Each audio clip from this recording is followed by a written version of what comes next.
again, it's only one tornado warning at this time, but getting a new report of a coming in southeast Valeria, and that's where we're watching on a Super Doppler. New storm report coming in of a tornado there, a well-defined cone to southeast of Valeria. So that's exactly where we're watching here on Super Doppler 8. Just going to zoom in for you once again and just kind of get you down. This is the movement. How about we put it in the motion for you so you can get a look at what's going on. Mingo area, if you're looking right here, this is generally would be some hail. And then as you head south and west of Valeria, that would be where you're seeing the rotation on the radar. I'll just kind of highlight it for you right in through there. So that's where we're watching the rotation at this time with the tornado warning. I should update you and mention that the tornado warning's in effect until 3:15. So that's in effect till 3:15. Getting some reports of some sirens going off. If you're joining me now, we have weak rotation on radar, but spotters have observed a weak tornado southeast of Valeria right now and continuing to move off to the east. So that's the one we're watching. There's the movement on it at this time. And again, Valeria area, I would want you to seek shelter. Reports earlier today of some damage in a farm field in Clarion. Very weak rotation, but did cause some damage. The expectations today, with all the spin in the atmosphere, where we were going to get some brief funnels, not a great chance of them making it to the ground until later in the day. Well, later in the day is now, and we're starting to see some of that stretching in the atmosphere. And there's a picture coming in right there of that funnel cloud making contact with the ground as a tornado there. But again, we're watching the movement on this, and just like to look at different sources for you. And here's the big picture, and you can see generally I-35 is the cutoff. West of I-35, I think you're going to be okay. East of I-35, we're getting some storms that are starting to rotate. And the one we're watching, and this is just a good look for you here, is the one that's headed out of Polk County and now headed into Jasper County. Just zooming in on it for you. Matter of fact, I'm going to kick over to a little better radar for you. And this continues to slide off to the east. Put a storm track on it for you and just gave you, I'm just putting where the rotation is, just kind of going out into the future. If this would hold together, headed towards Mitchellville and Colfax and Metz eventually. Again, the warning's in effect till 3:15, but if this would hold together, this is the direction this would be headed with this funnel cloud that has made contact with the ground. Again, as I look at velocities on radar, it's not super strong, but it definitely could cause some damage, and that's why the National Weather Service has issued this. And I'll show you the reports. You can kind of see the progression of this. Started with a report coming in out of Ankeny, then a report of a tornado, Bondurant, and then the report of the tornado and the rotation just Valeria area, and we were talking about that as it slides that way. Again, a new tornado warning now coming in, I believe, up around Big Wall Lake. So why don't we go look at that one? We'll kick on over to radar. Well, there's my theory. That is I-35. I told you I-35 is the cutoff. So there's some rotation on this cell up to the north. This is a brand new tornado warning in effect for Franklin, Hamilton, Hardin, Wright County until 3:45. So a tornado warning in effect for Franklin, Hamilton, Hardin, Wright County until 3:45. Again, Doppler indicated with this cell. Sliding down to the south, we're watching this cell west of Colfax. I just look at the velocity. A little bit of rotation on this as you head west in the northwest of Colfax, but it's broad scale rotation. What I'm looking at when I'm looking at these colors is what it does is it picks up the meteorological targets, in this case rainfall or hail, and shows you the rotation on these. So they're either coming towards and away from the radar, and we look for that spin, and there is a little bit of that near the I-80 corridor near Colfax, although it's a fairly weak cell at this time, and again, Doppler indicated. Let's go over to this and just show you. Sometimes I like to take off the radar and just make it simple for folks that are just joining us. If you're joining our coverage here, we've had a couple tornado warnings, and we've had reports of tornadoes today. This is the warning, Jasper, Marshall, Polk, although the main part of this storm that's dangerous for Polk has moved out. The warning in effect until 3:15. And then to the north, a new tornado warning in effect for Franklin, Hamilton, Hardin, and Wright until 3:45 with that cell. And now getting a report because of all this activity of a new tornado watch getting issued. Going to do a little math for you here. That in effect until 10 o'clock. I don't have the boundaries on that right now. My guess is it's probably east of I-35, including most of Iowa east of I-35. But they just gave me the brand new particulars on that. Maybe if I click over to another source, it might pop up for us here, but maybe not. So the watch is not being populated yet. Just going to look on over. Sorry to distract you for a second, but I got numerous computers. Some get the information sooner than others. This was just an update. So a tornado watch until 3. Let's see if I can get the location on this. They're not updating. It's just fresh information. So how about we talk about the warnings right now? Warning I-35. Going to kick on up and see if I can see anything on the velocity signature. Doesn't look great up there. Again, we're getting a lot of stretching in the atmosphere, and this is getting in the updrafts. We get a brief funnel. We expected that to happen. Probably did not expect as many of these to get down to the ground as has happened, but it has, and that's why we have some warnings out there. And we also have the reports from earlier in the day. This is where it all started. We had one report up east of Webster City around Blairsburg of a tornado, and then a tornado around the Clarion area. And then I'll slide back to the metro, and you can just see the progression on this. Tornado was spotted I-35 near Ankeny.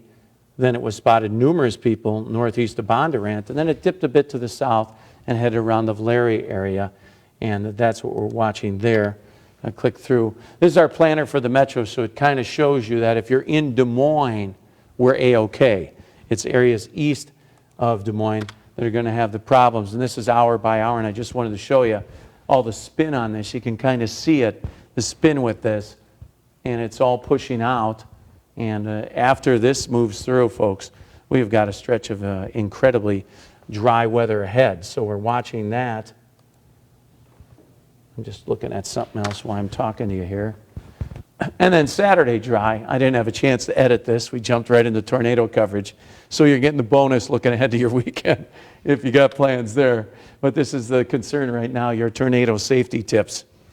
And then I want to just jump on over to another radar for you because I'm watching this storm intensify southwest of Valeria right now. So if you're north of Mitchellville, southwest of Valeria, I do want you to seek shelter. It looks like this has strengthened just a bit, and that tornado watch is from Polk County East. I just got a new update on that, Polk County East, until 10 o'clock. Steve and Stacy, what do you guys got? Well, you just mentioned Mitchellville, Curtis, and we have video in from Mitchellville, and then also you said this is moving through northern Polk County as well. We have a picture from the Otter Creek area. That's up north of Des Moines, just up in the Grimes area. If we could take a look at that picture. There we go right there. Or, excuse me, this is a video from Mitchellville. Yeah, we keep going back and forth. Yes, you're looking at the video play out right now. We grabbed these images from folks on social media. They posted this on Twitter, but yeah, you do see the funnel clouds, two very close funnel clouds there looking like they're trying to develop. This is near Mitchellville. Okay, and yeah, Curtis, you said the storm is intensifying? Yeah, that one, I think I'm just seeing a little better radar signature of it, and that's probably why we're getting the video in. It was losing a little bit of its structure as it moved east of Bondurant, and then it tightened up a little bit right now southwest of Valeria and north of Mitchellville. So seeing a little bit of rotation right there. I'm going to come on over and just highlight this, what I'm seeing. This is the area right in through here. See? They just issued a new tornado warning for that storm, boy, so we're thinking the same as the National Weather Service, a new tornado warning coming in for Jasper County until 3:45, and they probably saw the same thing I did on their radar, that it just looks a little better now, so we're watching that as it slides off to the east, and that is the storm that we're most concerned about right now as this moves. I'm going to kind of just... Curtis, if you look at the box, it's directly above you. That's a new picture we've just gotten in from Altoona, which is a pretty good shot of a funnel cloud there. Yeah, they're probably, thank you, Steve, they're probably looking east at that storm would be my guess, because that would be where it is from the Altoona area. And this is the other storm up north, and I'm just going to click on over.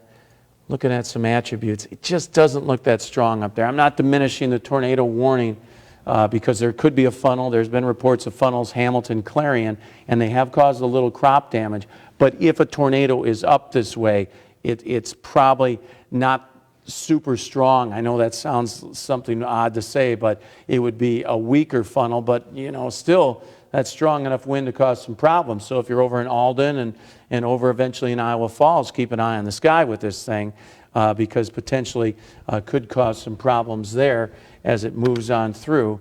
And then there's the watch. That's what I was waiting for. I was too quick to inform you until I'm ahead of the graphics. So this new tornado watch in effect until 10 o'clock. I got the time right. I'm going to read the counties for you while you watch the radar. Appanoose, Davis, Grundy, Hardin, Jasper, Lucas, Mahaska, Marion, Marshall, Monroe, Polk, Poweshiek, Story, Tama, Wapello, Warren, and Wright. So that's what we're watching there, tornado watch for those counties. But if I were looking at it real closely, I'd say, folks, if you're west of I-35, you're probably A-OK. They threw in Polk County and Warren County just because it would be the eastern parts of Polk and Warren County, but they don't draw the lines that way. They got to put in the county, so that's what they did there. Just to let you know what's going on, trying to get in the minds of the folks doing this, and maybe I'm wrong, but that's my guess with that.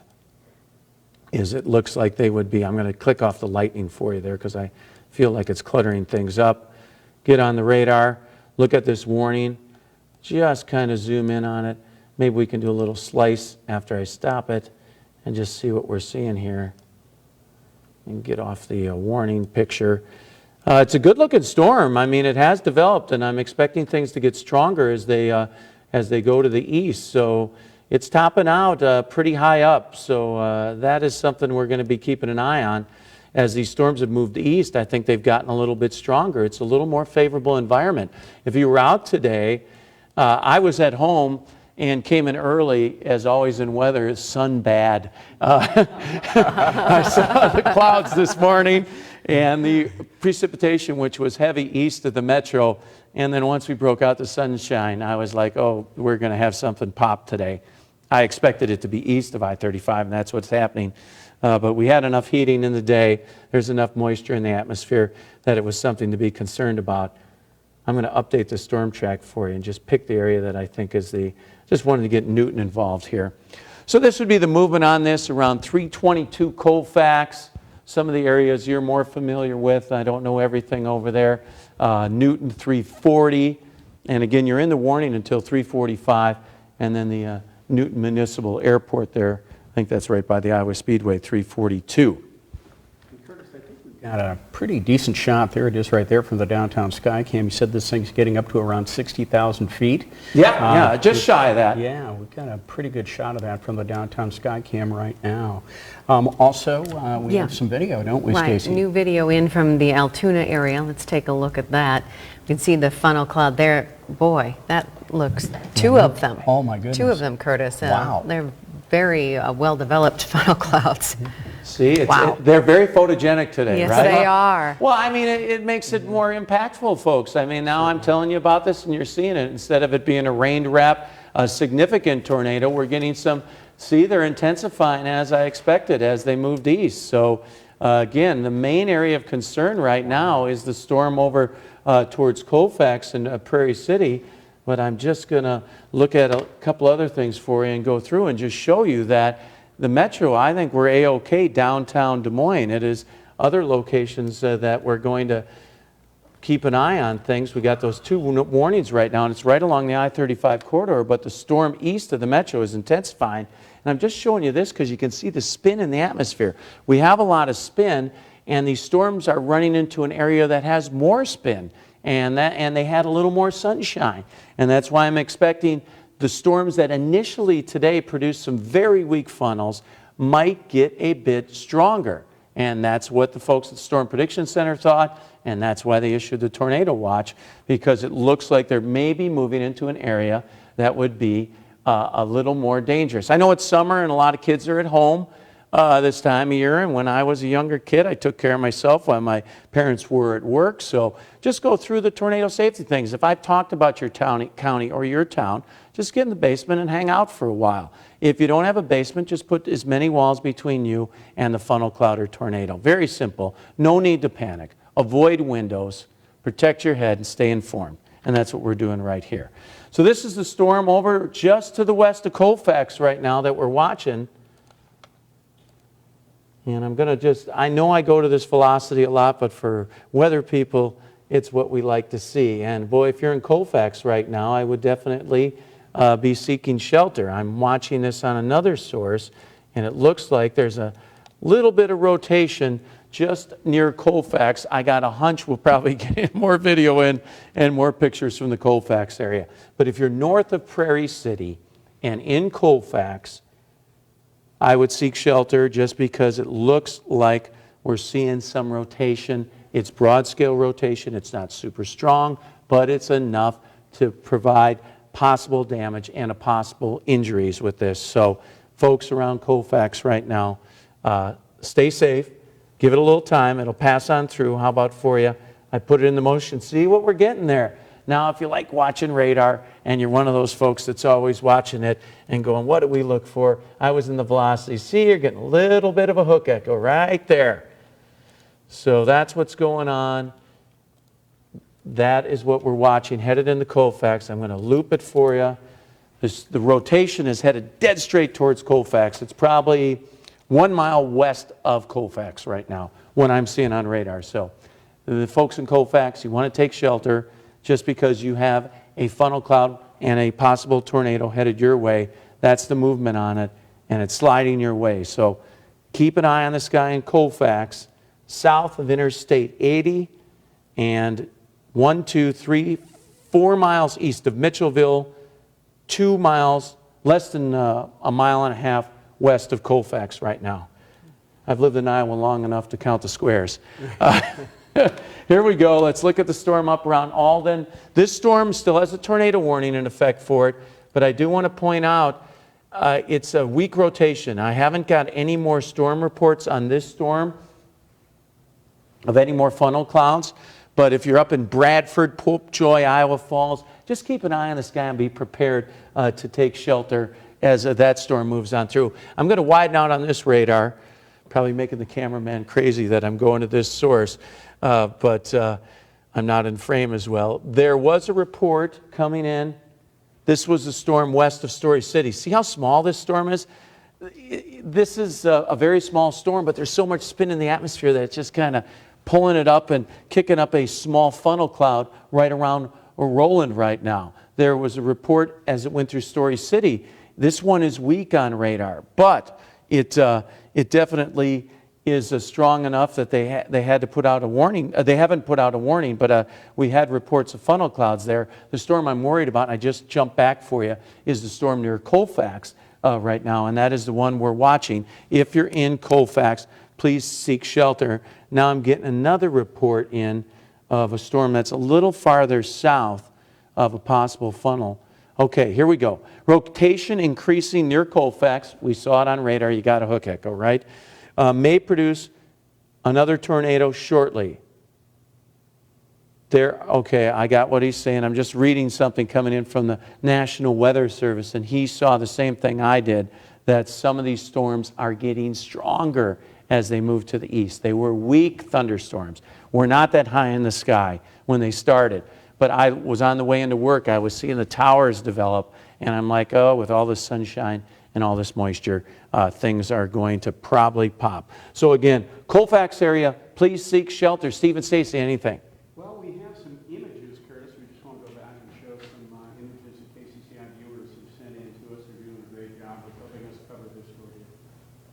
Okay. Oh, they wanted me to talk a while longer. Thanks, Steve. I was picking you up on the mic there. I'm watching that storm around Colfax. They're getting some new pictures for you guys right now. I'm going to just click over to the velocity. And again, all this shows, if you're just joining me, if not, you're going to hear it. It shows the targets, meteorological targets, we call them, raindrops, hail, moving towards and away from the radar. And you see the spin in the atmosphere. And that's what I look for. The green and red come together. That's what I'm looking for. It's that simple, folks. And the rotation right now is in Colfax. So, folks, in Colfax, it's right over the top of you. I don't know if it's in contact with the ground. Based on what the latest spotter report is, it just came in. Severe thunderstorm. Okay, new tornado warning for Marshall and Story, but I'm also reading a report. Meteorologic reports machine shed destroyed, power lines over the road, near this location. So when it was in Bondurant, we had some tree and power line damage there. Now we're getting a new report in, continuing the tornado warning for Jasper County until 6:45 and the Colfax area. And now I'm getting a report, everything's spinning. A new guy coming in talking about the storm over in Colfax. Steve, Stacy? Yeah, we've got reporters now deployed into the areas to show us some storm damage and coverage. Chris Goffner is near Bondurant. Chris, what are you seeing?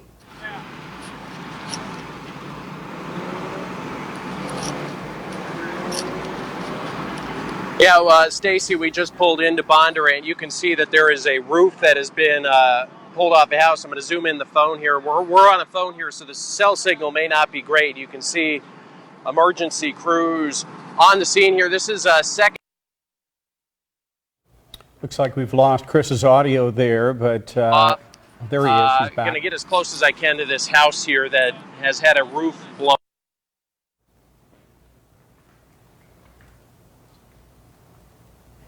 Yeah, we can see this house. I don't know how well you can see it, but it looks like some pretty significant damage here as emergency crews are...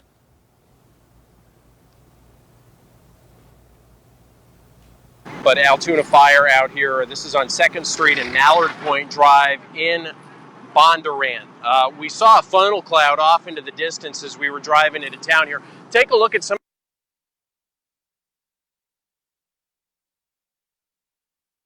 power lines zooming in here. Pretty significant damage here as Polk County deputies and Altoona police are on scene right now. Okay. Yep. All right, Chris Goffner, thank you very much. The next time we take a look check at in this, with you, this yard here, something's just been blown off here into this yard. Okay, Chris, the next time we check in with you, try and stay more in one spot, because by moving around, we lose your signal. That's right. Curtis had mentioned there was tree and power line damage in the Bondurant area. Okay. And Chris we'll there is showing us live pictures of what looks like maybe a trailer or something that's blown over onto its side. Right. He showed us another pictures of a lot of tree damage in the area where he is. We also saw the roof looked like it was pulled off a house. Right, yeah, a lot of damage there, Curtis. And in addition to that, the interesting thing is they move the camera around, you see some blue skies and some puffy white clouds out there. Yeah, I mean, it's a beautiful day to the west. It's stormy to the east, Steve. Matter of fact, I'm going to get this by the time we do the 5 o'clock news. I got somebody that got a picture of one of the funnel clouds from 801 Grand. The visibility is that good. It's a very unusual day when you have a tornado on the ground northeast of Bondurant and 801 Grand. They're taking pictures from that. I'll get that to you in a bit when I can load that up. But the area I'm watching right now is at Colfax, and I know I've had this screen up for a while, but this is the one of the storms. I'm just looking the rotation where the green and red comes together east of Colfax.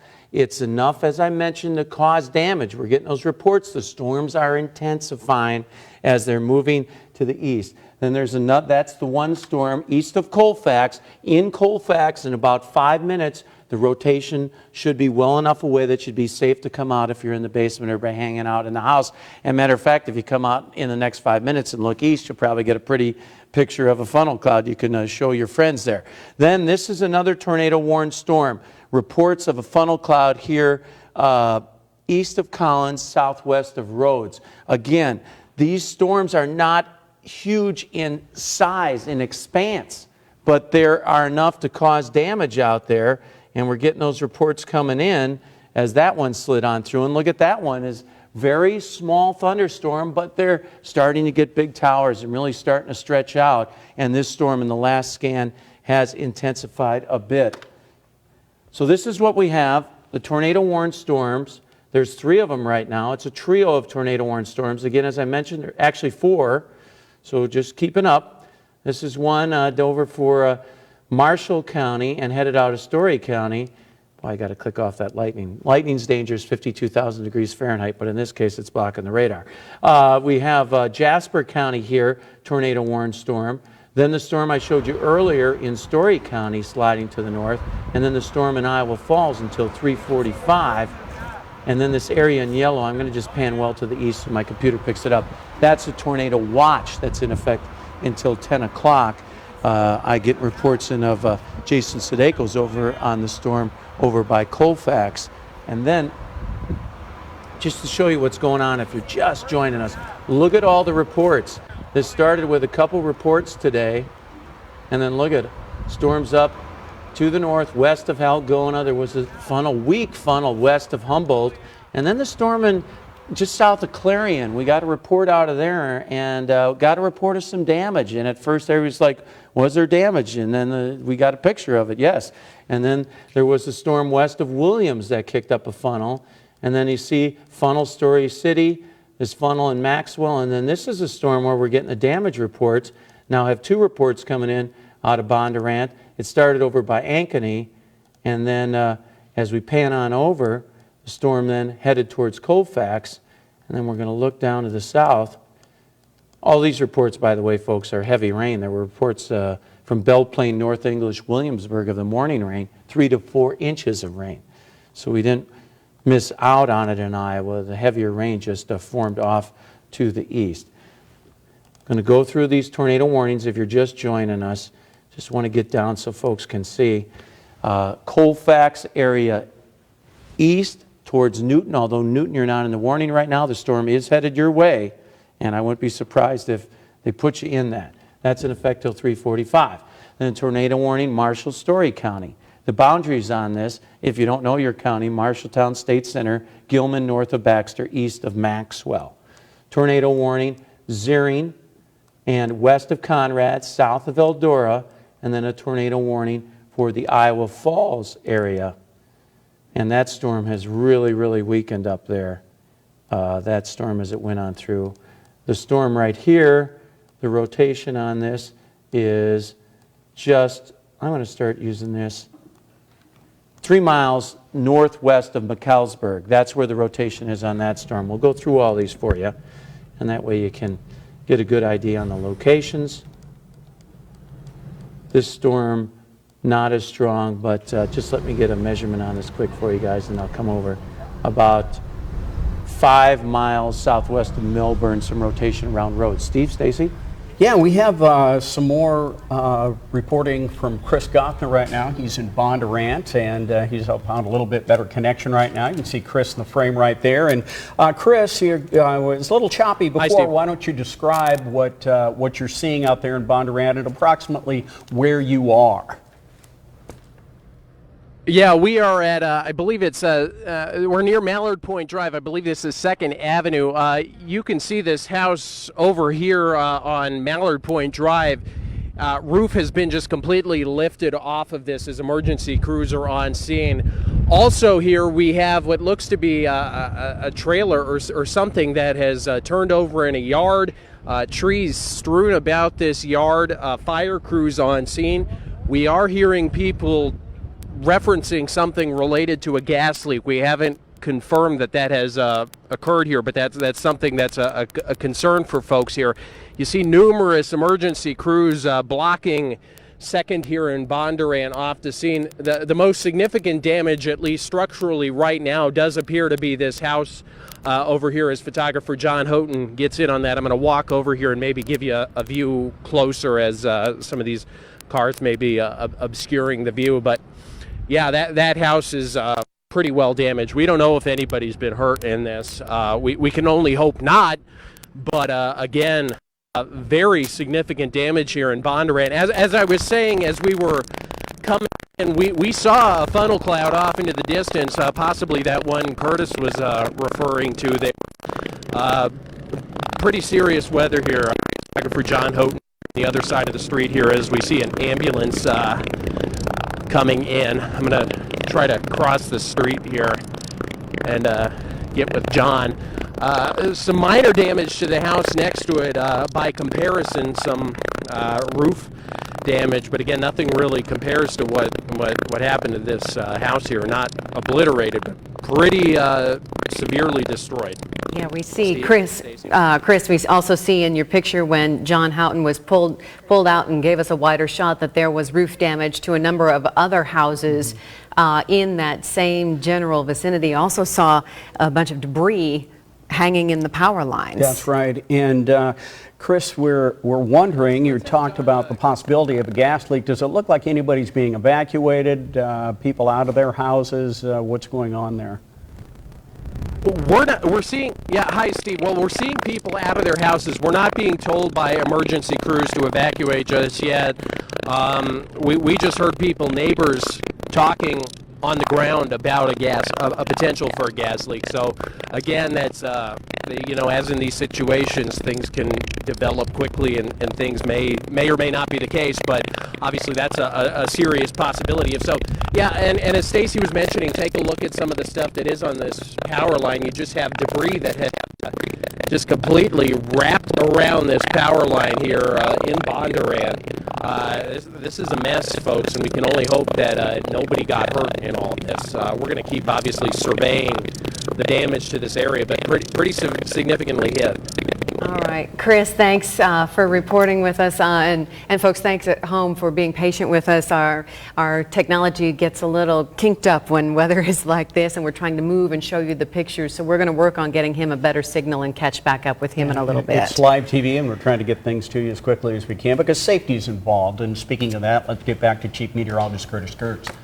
Yeah, we're watching these storms out there. Again, I'm just going to give you a brief recap of the day. We got an area of low pressure just to the north of the metro, creating a lot of spin in the atmosphere. Initially, the thunderstorms had the spin. They weren't the strongest thunderstorms. As they moved in a more favorable area, the thunderstorms, if you're outside at all today, you saw the towers going up, and they're pulling that stretching into the updraft there, and that's how we started out with the funnels. And now we're getting the stronger storms, so they're making contact with the ground, and we've had numerous reports of tornadoes today. The good thing with the day, at least, is we had kind of things alert us early when we had the weaker funnels west of I-35. And then once they kind of crossed I-35, they got stronger.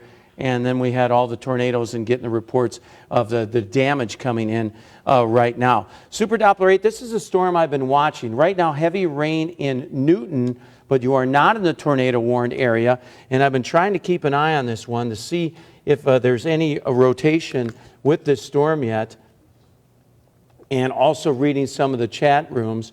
Watching areas south of could show up, no effect. This is not showing it well, but seems to be. So there's a couple areas of concern over there. It's real broad scale rotation east of Prairie City. That's the one they're watching right now. And again, when I show these colors, it's raindrops going towards the radar, raindrops going away, and what it's showing me is where they're spinning the atmosphere. You don't have the spin, you don't have the tornado. Just about 1, 2, 3, 4, 5, 6 miles east of Prairie City is what they're watching for. Another potential tornado warning is what I'm getting. But at this time, not, because they have chasers over there and they're watching it. And at this time, there's not a funnel. It's just a rotation, and they're watching it closely. But heavy rain, maybe some hail in Newton, and then northwest of Reesner, a little bit of rotation. Go through the safety tips for you. I know this, if you've been watching the coverage, I'm repeating myself, but basically protect your head, walls between you and the tornado. If you got a basement, go to the basement. Also, we have a situation where we have a new tornado watch, as I mentioned, until 10 o'clock. This will make the screen go black for a second. Don't worry if you're... the storm in Newton moving through. Then we have the storm over McAllisburg, Zeering area. This has some rotation. I just got a report. We think the same. New coming in from the Weather Service. probably going to issue a new tornado warning for area south of Prairie City, so near the Prairie City area. They're watching the rotation too. Just had a report come in of a tornado near Prairie City. So they're seeing the same things we are. Always good to have a couple sets of eyes on a storm and everybody looking and everybody. We talked to all the other meteorologists in town and everybody just communicates and what are they getting. So again, we have that new storm. I just want to show you there. Thanks, Steve. Do we have them on? Yeah, we got them ready to go. Okay. Hey, Zach, how are you doing today? Zach, where are you? Hey, Curtis, we're on Highway 210 between Collins and Maxwell, and we believe it's sort of hard to see over the corn right now, but we believe we do have this funnel cloud at least, and it may be touching the ground. We just had State Patrol fly by as they're out here storm spotting as well. But we're on Highway 210 looking off to the northeast, so if you're looking at the live camera right now, this is facing off to the northeast towards Collins, just east of Maxwell. Right now it is a funnel cloud, but it's sort of hard to see over the corn, but we do believe this briefly touched down. Thank you, Zach. There's a lot to see today. Very good visibility out there to watch these storms. Have you seen any damage? At this time, Curtis, no, we have not. We've only seen a few funnel clouds that have briefly touched down and formed that brief tornado.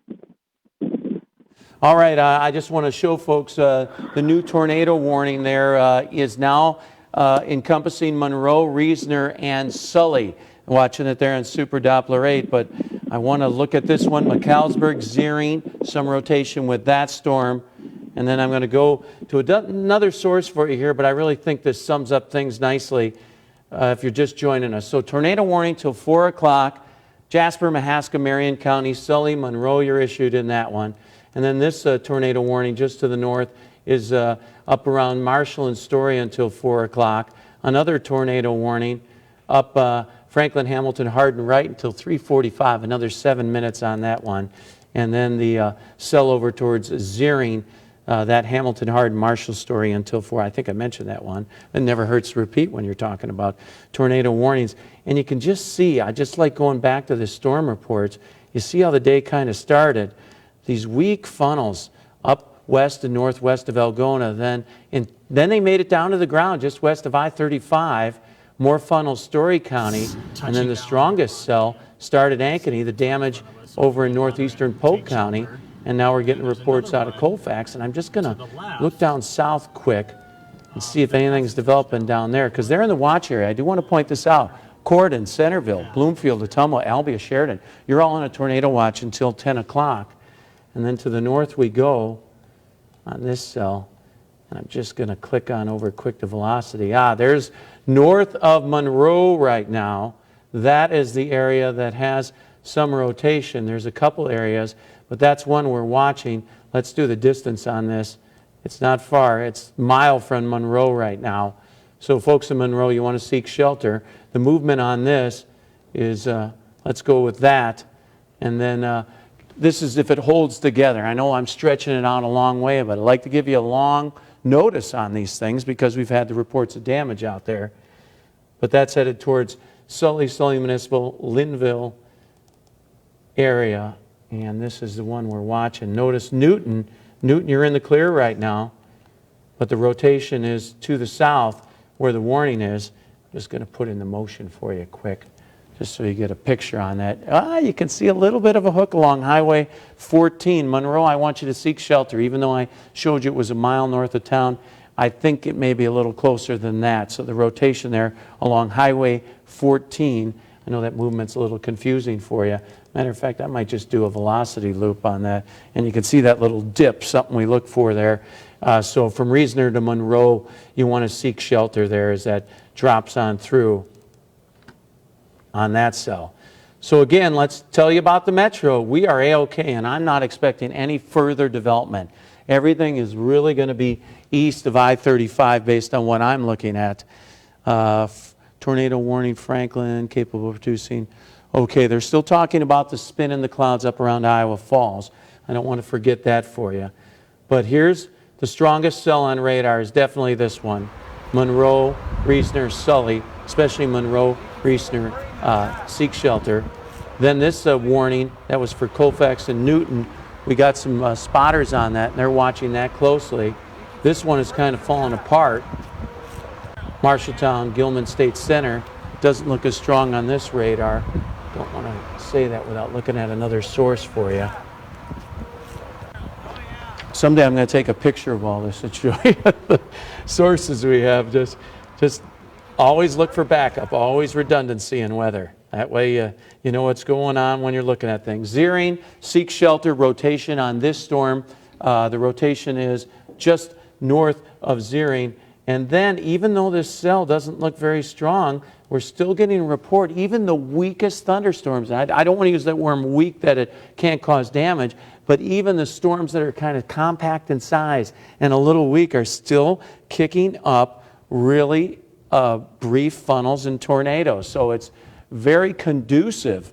Any storm that has the strength to punch through into the mid-upper levels of the atmosphere is starting, or mid-levels, starting to show rotation. Now getting a report of the storm east of Collins, new report coming in of folks seeing a funnel there. But here's the storm we're watching at this time, right around Monroe. It's gonna, right in here, folks. I should have highlight that for you. Hey, you know I can do this for you. There, that's where it'd be. Really make it simple. Put that on the screen for you, but that's where we're seeing some rotation right now.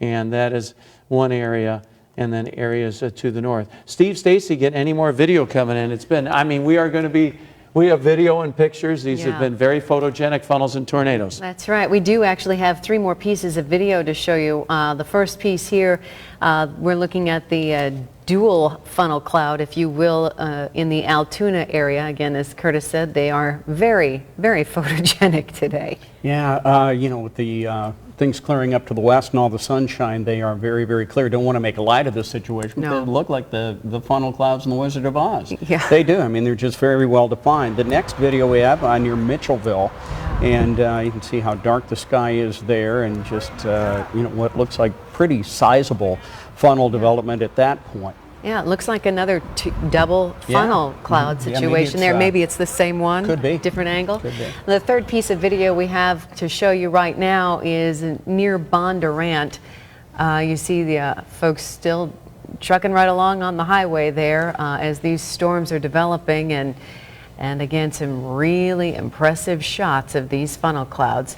Wondering why they're not rain wrapped like we so oftentimes see, Curtis. Yeah, That's great question, Stacey. I mean, that's just a product of what kind of supercell you have, really. You know, the back edge of the storm kind of comes back around and gets pulled in, and then the tornadoes in this area. This is not the case today. It's just a situation where it's not taking a super powerful storm to create a tornado today because we got so much spin. And again, it's also a situation we don't have a bunch of storms running into each other. So often in Iowa, and it has been the case for a long time, we don't have these storms out by themselves like in Oklahoma or Texas. That's why you get so many nice tornado shots. Sometimes it's just a storm, one storm. And many times in Iowa, we have brief tornadoes and a line of storms. We do have a line of storms right now, but as you can see, they're all kind of lining up by themselves with nothing else going on. If I were just jumping on radar right now, at this second, this is the storm I would be most concerned about.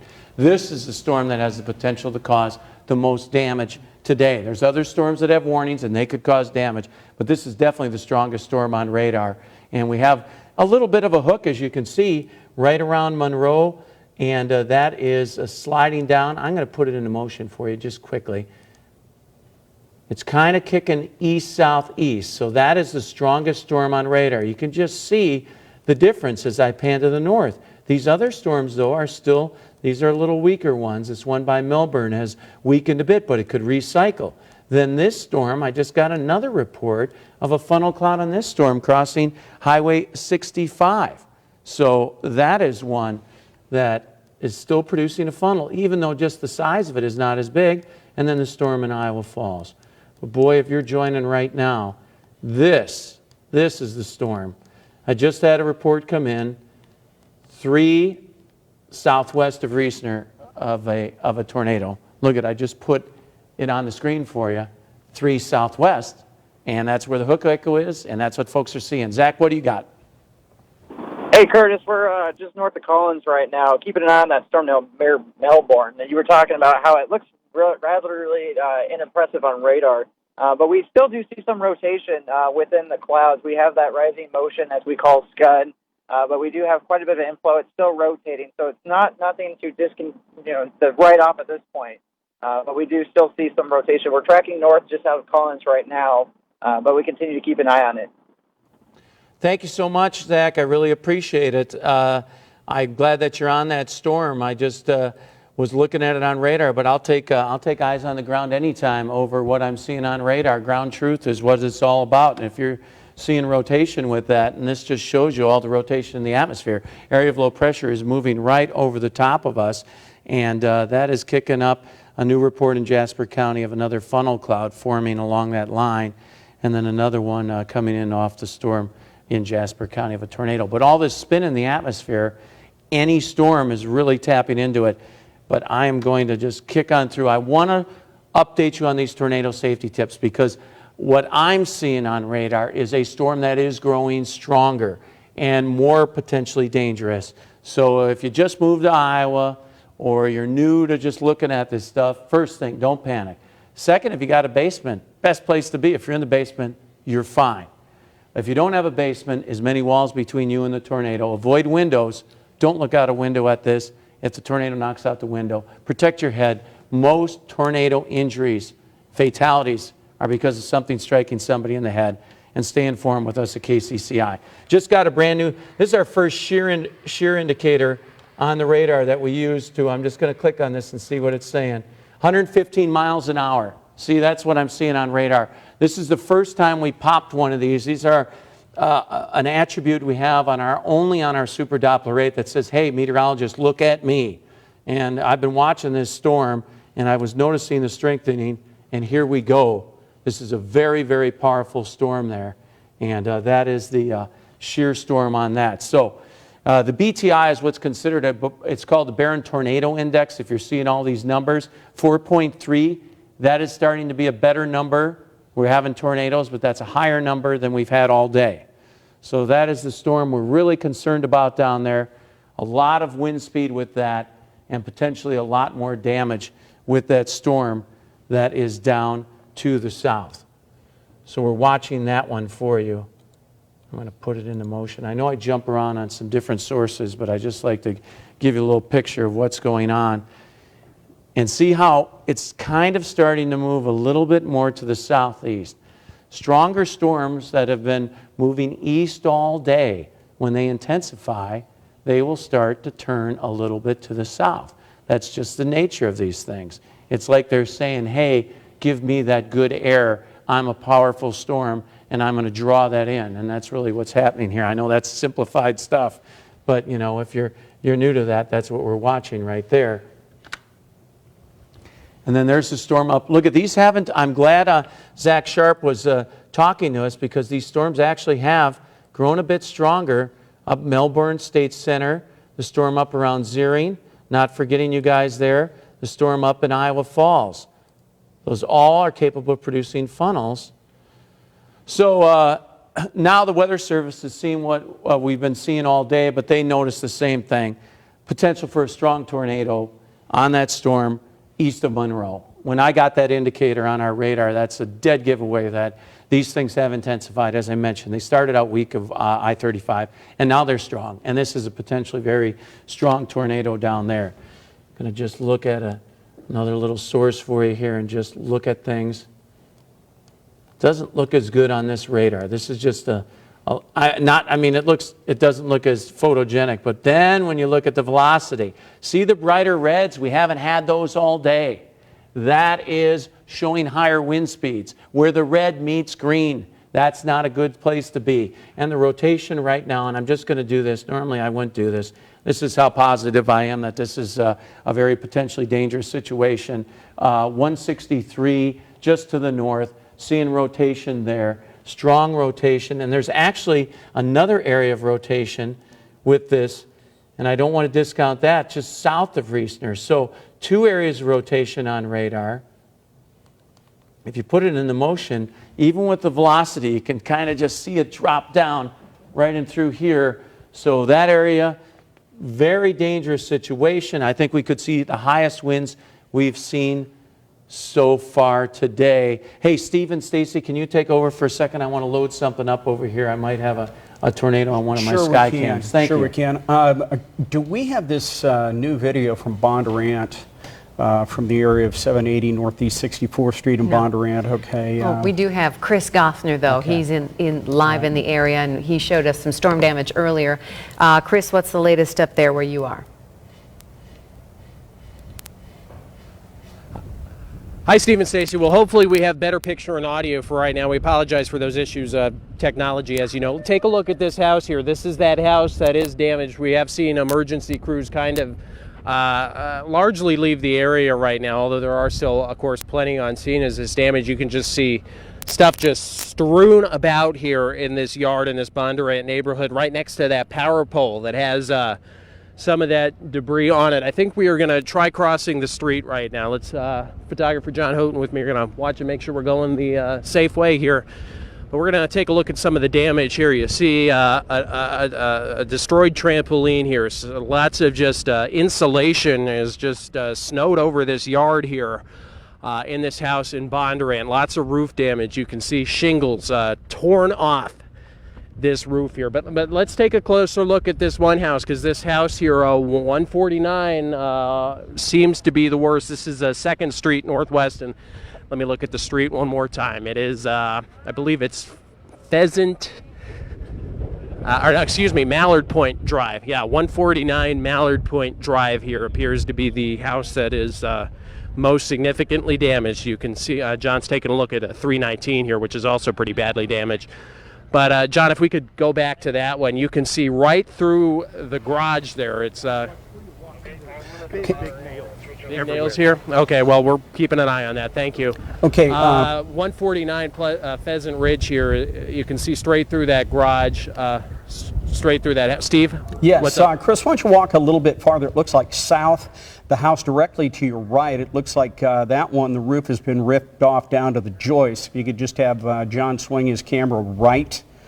Now back the other way. Yeah, Okay. Look back directly behind you, at the house right behind here? you. Yeah, That it looks like 319 that house? roof Yeah. has been torn off down to the joist, and that garage door, you know, probably some suction there created that problem. But we saw the back of that house earlier. So I'm just curious, Chris, how far does it look to you like the path of damage goes? Or just curious if this was down for a brief period or if it stayed on the ground for a little bit.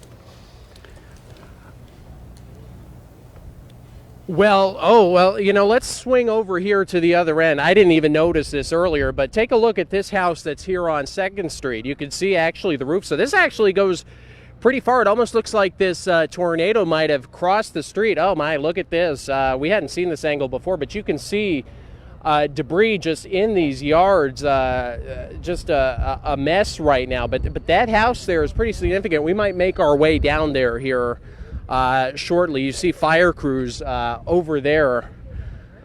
Pretty significant damage. We'll try to get you a closer picture on that as we cross the street. But like I said, it almost looks like, I don't know if this was a very wide tornado path, because you look at some of the houses that are just directly across the street here, and some of them look practically untouched by this. So I'm guessing it might have been a very compact tornado, but it did some pretty real damage here. We're just walking across here, seeing some of the just debris that is strewn across the ground, pieces of wood, pieces of trees. But we got what looks like a lawnmower here, just taken about, strewn about, just completely destroyed, a just huge path of destruction. We're just, I think, probably following the path that this tornado took, because when you see those aerial shots of what tornadoes look like in the American heartland, you see some of those, just that path of white debris. And I think we're taking the path that this tornado might have taken. I mean, obviously that's for the meteorologists to figure out, but it's looking like it. And Chris, you said there are emergency personnel. Let's just walk further. Chris, you've said there are emergency personnel out there on the scene. They're moving to different locations along the path of this storm. There are. I noticed There are, that somebody Stacey. was talking to you. What kind of warnings have you been given as you're out there covering this? Are they wanting you to be careful of power lines? Are they wanting? He was talking that. We haven't heard anything about power lines, Stacy, but the guy was warning us about nails. Of course, we appreciate that warning. We're at Eagle Park right now. We haven't heard much about the gas leak. We did talk to the woman who owns that house, or her father-in-law owns the house, but she was in that at the time. Okay, Chris, thank you very She much. said We that need to she get back is over to not gonna be Curtis. in that Curtis has something he needs to tell us immediately. Yeah, we've been watching this storm on the Pella Skycam. This tornado, confirmed tornado now, just a bit northwest of Pella. So we've been watching in our Skycam there, and you can see, we're trying to see if we can see the lowering there, but we're just watching this on our Skycam. It developed, and there was a moment on Skycam where I had a brief look at this storm. This is now north of Pella. The hook echo is east of Otley. So if you're just north of Pella right now and west of Peoria, you have a confirmed potentially strong tornado on the ground right now with wind speeds possible well over 115 miles an hour. That's what it looks like on radar. Could be worse than that, maybe better. But again, a confirmed tornado north of Pella right now. I'm going to put the movement on it for you just so you can see how this little hook is kind of rotating on in, and it looks to me like it's dropping southeast. There's a brand new scan. That's why we love Super Doppler 8. You're getting that radar information as it happens, and it's just north of Pella right now, the most dangerous part of this storm. I also wanted to point this out. A little bit of a hook developing now east of Zering, and that's why there's a new tornado warning up that way. I'm not forgetting about the storms to the north, but I'm just concentrating on the storm that has the potential to be the strongest. All of these can cause damage. All of these can cause injuries. But there's a new hook developing just to the east of Zering. And then I did have another report come in north of State Center of a funnel. Again, everything, there's so much spin in the atmosphere that it's very impactful as it slides off that way. Click over to this. Boy, can you see, is that just a classic? You talk about a hook echo, there it is right now. And the area we're watching is 5 miles from Pella. The most damaging part of this storm, 5 miles from Pella right now. That's where we're seeing that hook on radar. And I'm going to click over to velocity and just see where the red meets the green. That's what you look for, folks. Radar particles, raindrops, meteorological targets moving away from the radar, moving towards that spin. We got it on radar, and it's north of Pella right now. Let's kick on. There's the warning. And then there are warnings to the north. I just don't want to forget about those. Just show you all along the I-35 corridor. Seems like if it's a thunderstorm today, it's producing a funnel or a tornado. That's basically it. That's how much spin is in the atmosphere. When we got that sunshine today, it was so unstable out there that everything is happening there. Another report out of Monroe, folks from Monroe watching that rotation move through the Pella area. And we'll look at these storms for you. Let's just go down the line. Tornado warning up around Iowa Falls. That's a weak storm, probably a weaker funnel. This storm east of St. Anthony, probably seeing a potential funnel right now. I wouldn't even be surprised if the storm south of Clemens is producing a funnel, but the one around St. Anthony looks better. These are just from my eyes. I'm not reading these. Obviously, storm spotters on the ground got a better look. But then when you compare the size of the storm, you could see why we're focusing a little bit more on the one. These are all dangerous, but this is a classic supercell. And then look down to the south. It's got nothing to do but ingest air that will keep it strong. So these areas in yellow you're seeing, that is a tornado watch. And this storm is now very, very close to Pella. If you're in Pella, please seek shelter now. It looks like a very, very dangerous storm just to the north of Pella. And I'm going to do from downtown. 3 miles north of Pella is a confirmed tornado at this time, and what it looks like on radar is it could potentially be a damaging tornado. So that's what we're watching right there. Going to just click over on the velocity. We still have the velocity couplet. Looking at something else, I know this is confusing, folks, but this is a color that would show me if there's debris in there. At this time, it's not definitive, so I can't say yes or no, but it's not a glaring example of that. That's just something we watch when we're keeping an eye on radar. It's called correlation coefficient, and what it does is distinguishes between debris floating in the sky and what would be raindrops, basically, to make it simple. And these are the reports today, and as you can see, it's turned into a pretty big day of funnels and tornadoes. 1, 2, 3, 4, 5, 6, 7, 8, 9, 10, 11, 12, 13, 14 reports right now of funnels and tornadoes here in Iowa. Steve, Stacy?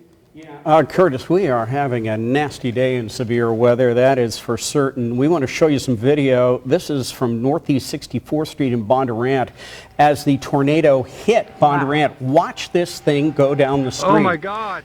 It's starting to take out transmission lines, and watch this. Honey, get inside.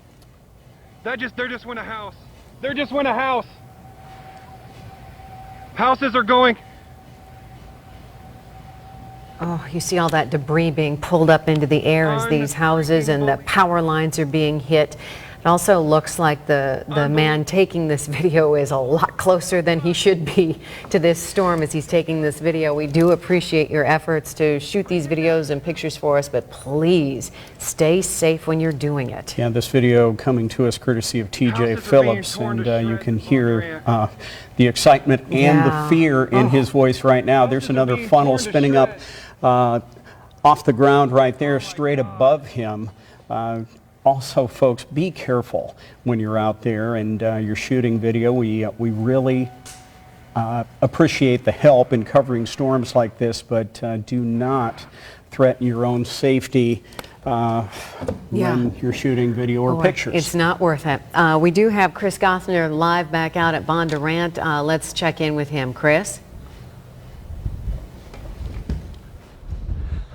Hi, Steve and Stacy. Well, we're moving back right now because I don't know if you can hear it on this, but we have an active gas leak right now. The sheriff's office is telling us we're going to have to stage over at Bondurant High School for a news conference, but there is an active gas leak right now, so they're having us move back. You can see, if John pans over, you can see a lot of emergency crews staging here on the scene. Really a somewhat chaotic situation as they're trying to get everything in place. As we have an active gas leak right now. Again, we're going to walk back to our news car here as we go to the high school, but we'll show you some of the damage once again. This is, of course, seemingly where this tornado blew through. It is we're walking over lots of wood right now, trying to not trip over some of this stuff. You can smell a little bit of that gas in the air right now. We didn't hear that same, forgive me if this fire truck is going over my mic right now, but you could hear some of the, we couldn't hear rather, some of that gas over at that other house that supposedly had a gas leak, but I think they're still possibly just checking there to see what's going on there. But again, that appears to be a potentially dangerous situation as that gas leak. We're going to continue walking to our news car. You see a mass of neighbors walking over here to see what happened. We talked to some of them. One of the women we talked to was just caught up in this storm. It was a scary situation. We will be hearing from her a little bit later on as we get that interview. Okay, Chris, we need to interrupt you and get right back over to Curtis. You have an update, Curtis? Yeah, I mean, obviously the gas leak, very, very dangerous there, and you can see that damage coming in and out of Bondurant, getting more reports of extensive damage, and we're seeing that. But I just wanted to talk about this storm over in Pella. It is just near Pella right now. It is a very strong, potentially strong tornado. It's a tornado on the ground. The strength of it, based on what I'm seeing on radar, is well over 100 miles an hour and could be much higher than that. And that's why I just wanted to come back quickly. There's a storm up northwest of Marshalltown, has a hook on it, north of State Center. But this is what I wanted to show you. This is just a look at the backage of that storm. We've been watching it on our Pella. That's how close the storm is. Actually saw the rear flank downdraft on our camera there, and this storm is just north of Pella right now, the most dangerous part of the storm, and it looks like the rotation will stay just a smidge And I don't even want to say you'll be A-OK in Pella because it's going to get so close to the northeast side of town, so close. So please, if you're in Pella, you should be in shelter right now, especially if you are north and northeast of Pella. I would say from Knoxville, from downtown where our Skycam is, Molengrad, areas north, that's where you'd want to seek shelter because that's where the rotation is. I have a very good couplet on radar right now that I'm watching that has intensified. And what we watch is you have all this rotation, and then when the rotation tightens, that's when we really get concerned. And I just got another update. 1 mile north of Pella, a potentially very strong tornado. And this is where it looks like on radar right now. And I'm looking at some other radar sources that have a little different look. But we have a very well-defined hook echo. There's a tornado over in the Pella area. It is very strong at this time. I'm just going to click over while I'm talking to you and just see, look at that, where you see these bright greens. That is 41 and 91. Put those together. It's well over 100 miles an hour, probably over 120 rotation, strong tornado north of Pella right now. Folks in Pella, please seek shelter. This is very, very dangerous at this time. And I do want to point out, between Pella and Peoria, that is the area where the main rotation is. Just looking, that storm, I don't want to forget about the other storms. That happens when you're watching these things. Bangor area, Marshalltown, you probably got a funnel on that one. I'm going to update this for you, folks. Got a bad picture. Here it is. This is where we're watching the storm. If I was, let's click over to velocity. So let's just make it simple. There's the tornado right there. So the tornado just northeast of Pella and west of 102 right now. That's what I'm seeing on radar. I'm getting reports of storms reporters. So they're, again, it's a mile away. That's just too close, folks. Keep it safe. You know, this is a radar. Things happen in the atmosphere. Things get bent. Things move around a little bit. If you're in Pella and you're near Highway 102, I want you to take shelter. You could have a very damaging storm. It looks like the most dangerous part is going to just clip past Pella, but it's so close, I just want to be safe there. Let me get the movement on this, and then I'll throw to Zach in the field. Just let me click on one little thing here and just get the rotation and try to give you a look at.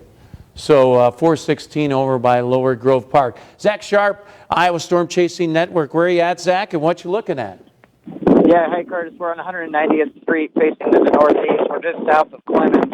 Right now we have a funnel cloud. You're looking off to the northeast from 190th Street just south of Clemens. Right now we can't see the ground very visually right this time. There's only a funnel cloud, but it's halfway to the ground. We've seen this storm really begin to tighten up, and that's been the case with these storms all day. These storms really tighten up, and we produce a quick funnel that touches down, making that brief tornado. But right now it does seem to be cycling, but we do have that funnel cloud that is halfway to the ground at the time. Thank you, Zach, for being on that storm, and stay safe out there. Based on what I'm seeing on radar, I'm seeing what you're seeing. It looks like it's intensifying. So we have the bigger storm down to the south, but the storm in Marshall County looks also quite strong at this time. And this area in yellow, folks, this is your tornado watch. Again, I just want to show you, take I-35 and just call it the line. You're fine if you're I-35 west. You're going to be fine the rest of the day. It's going to be a beautiful evening for you. All this is to the east right now. This warning up around Iowa Falls, that storm, I don't even know if that's still in effect. They expired for that one. Okay. And then this is the storm we're watching down to the south. One storm here. See where Zach was. If there were a tornado, it would be right in here. He's seeing the funnel. So east of Clemens is where the rotation is right now on that storm. I'm going to look at velocity quick. Not as strong as the other storm, but some of the storms that haven't been showing great velocity on radar are also been tornadic and damaging, as we saw I got you. I'll get to that in just a flash. I just want to update folks down around Pella. So it looks like the most dangerous part of the storm has just scooted past the Pella area. It is now right here, folks. I like this new, just put it right on there. Highway 102 and north of 163, that is where the main area of rotation is. Jason Sudeiko out chasing today. I think he was coming back from a well-earned vacation, but because he knows weather, he's out chasing tornadoes. That is right. Yeah, I'm just north of Pella right now on 163 East. So it's, I don't know, that's a pretty dynamic environment out here. You can just look up at the clouds and see the rotation. And looking just ahead of me now, it looks like we do have a little bit of a funnel and even a little bit of a cone. It's hard to tell if it's down on the ground because of the trees and the buildings. But even earlier when I was on the storm near Bondurant, that was a little more short-lived. So it dipped down and then kind of hopped back up. But this one looks like it definitely looks like there's a cone leading to the ground right now. Jason, I'm getting reports from some other chasers of the same situation. Actually, a new report came in, if he's still listening to me, of a large tornado. So it kind of depends on where you are in relationship to the rotation, what it looks like. I mean, different angles, different looks. As always, Jason's kind of sneaking in around this. If you were southeast, he came in off that storm of Bondurant, so it was harder for him to get to this one. If you're southeast looking back at it, you get a little better view there. So this is the storm, the tornado warned storm. I would not be surprised. I'm just watching what the Weather Service says. They'll probably, my guess, I'm not speaking for them, would probably issue another tornado warning based on what we're seeing, but that's completely up to them. Rain now on the Pella camera because it's raining in Pella. Good news for folks in Pella, the main rotation is east and northeast of you right now. So give it another 5 minutes, and then if you were seeking shelter in Pella, you'll be able to come on out. I just updated this. So the shear is 104 miles an hour. That has weakened a bit, but because it's tightened and more likely a tornado, our indicator, what we call the Barron Tornado Index, which was at a 4 earlier, is at a 7. This is a scale of 1 to 10. You get above 5, that's something. It's at 7. And what that is just a way of the computer telling us, hey, look at me, look at this storm. We've been looking at it. You'd have to be a first-year student not to notice these things. But also I want to talk about the storm that has rotation on it. There's a funnel cloud northwest of Marshalltown.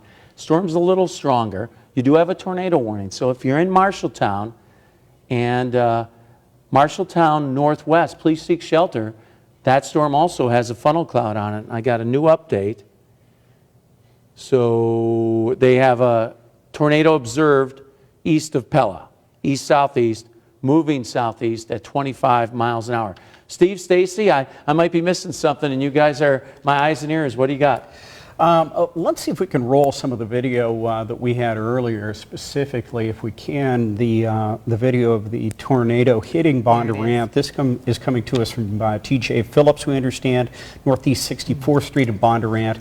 Just watch the power of this thing as it goes down the street, and it just tears apart electrical lines, transformers, and then it starts to hit houses. This is the first time I've ever seen a view like this. I'm wondering about you as well. Yep. The opportunity to catch these kinds of things with cell phones these days is just amazing.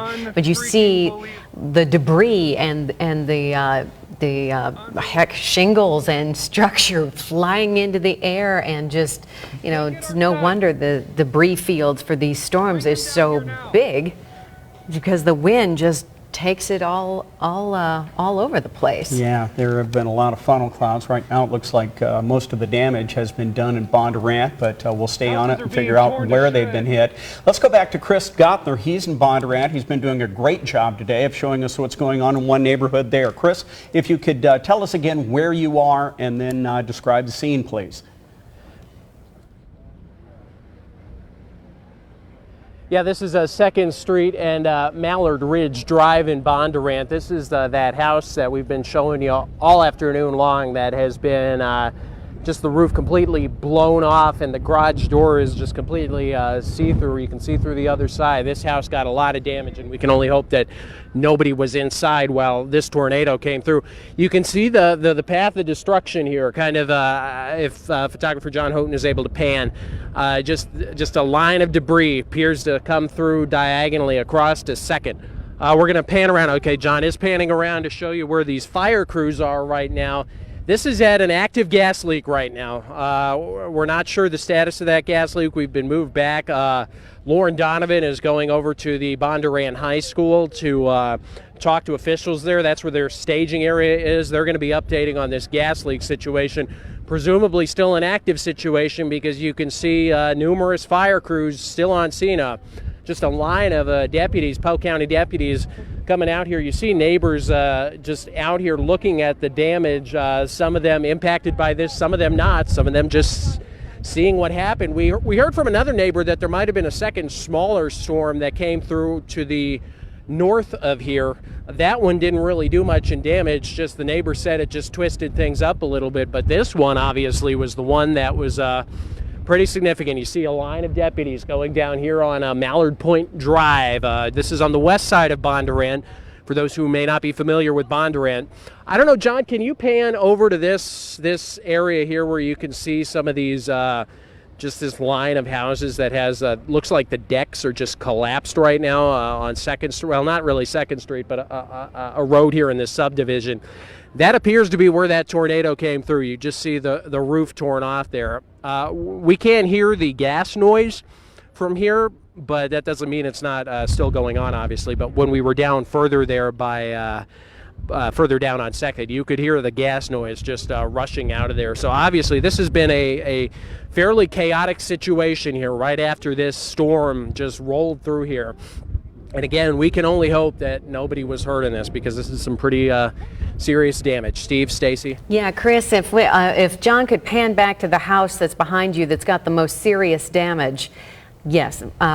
Keep just a little bit wider, John. Pan back to that house. No, there, no, the one. There you go. Yeah. That. No, to your right. The please. other way. The house with the most significant damage that we've been focusing on throughout the afternoon. That house, we understand that that house at one point was a 2-story house. We understand that the 2nd story has been totally ripped from that structure. And, that would make sense. That would make sense. And Chris, I'm curious, you've been out there for an hour or so now. Have you heard any ambulances leaving that area? Just curious if there are any injuries, if any ambulances have been rushing out of that area.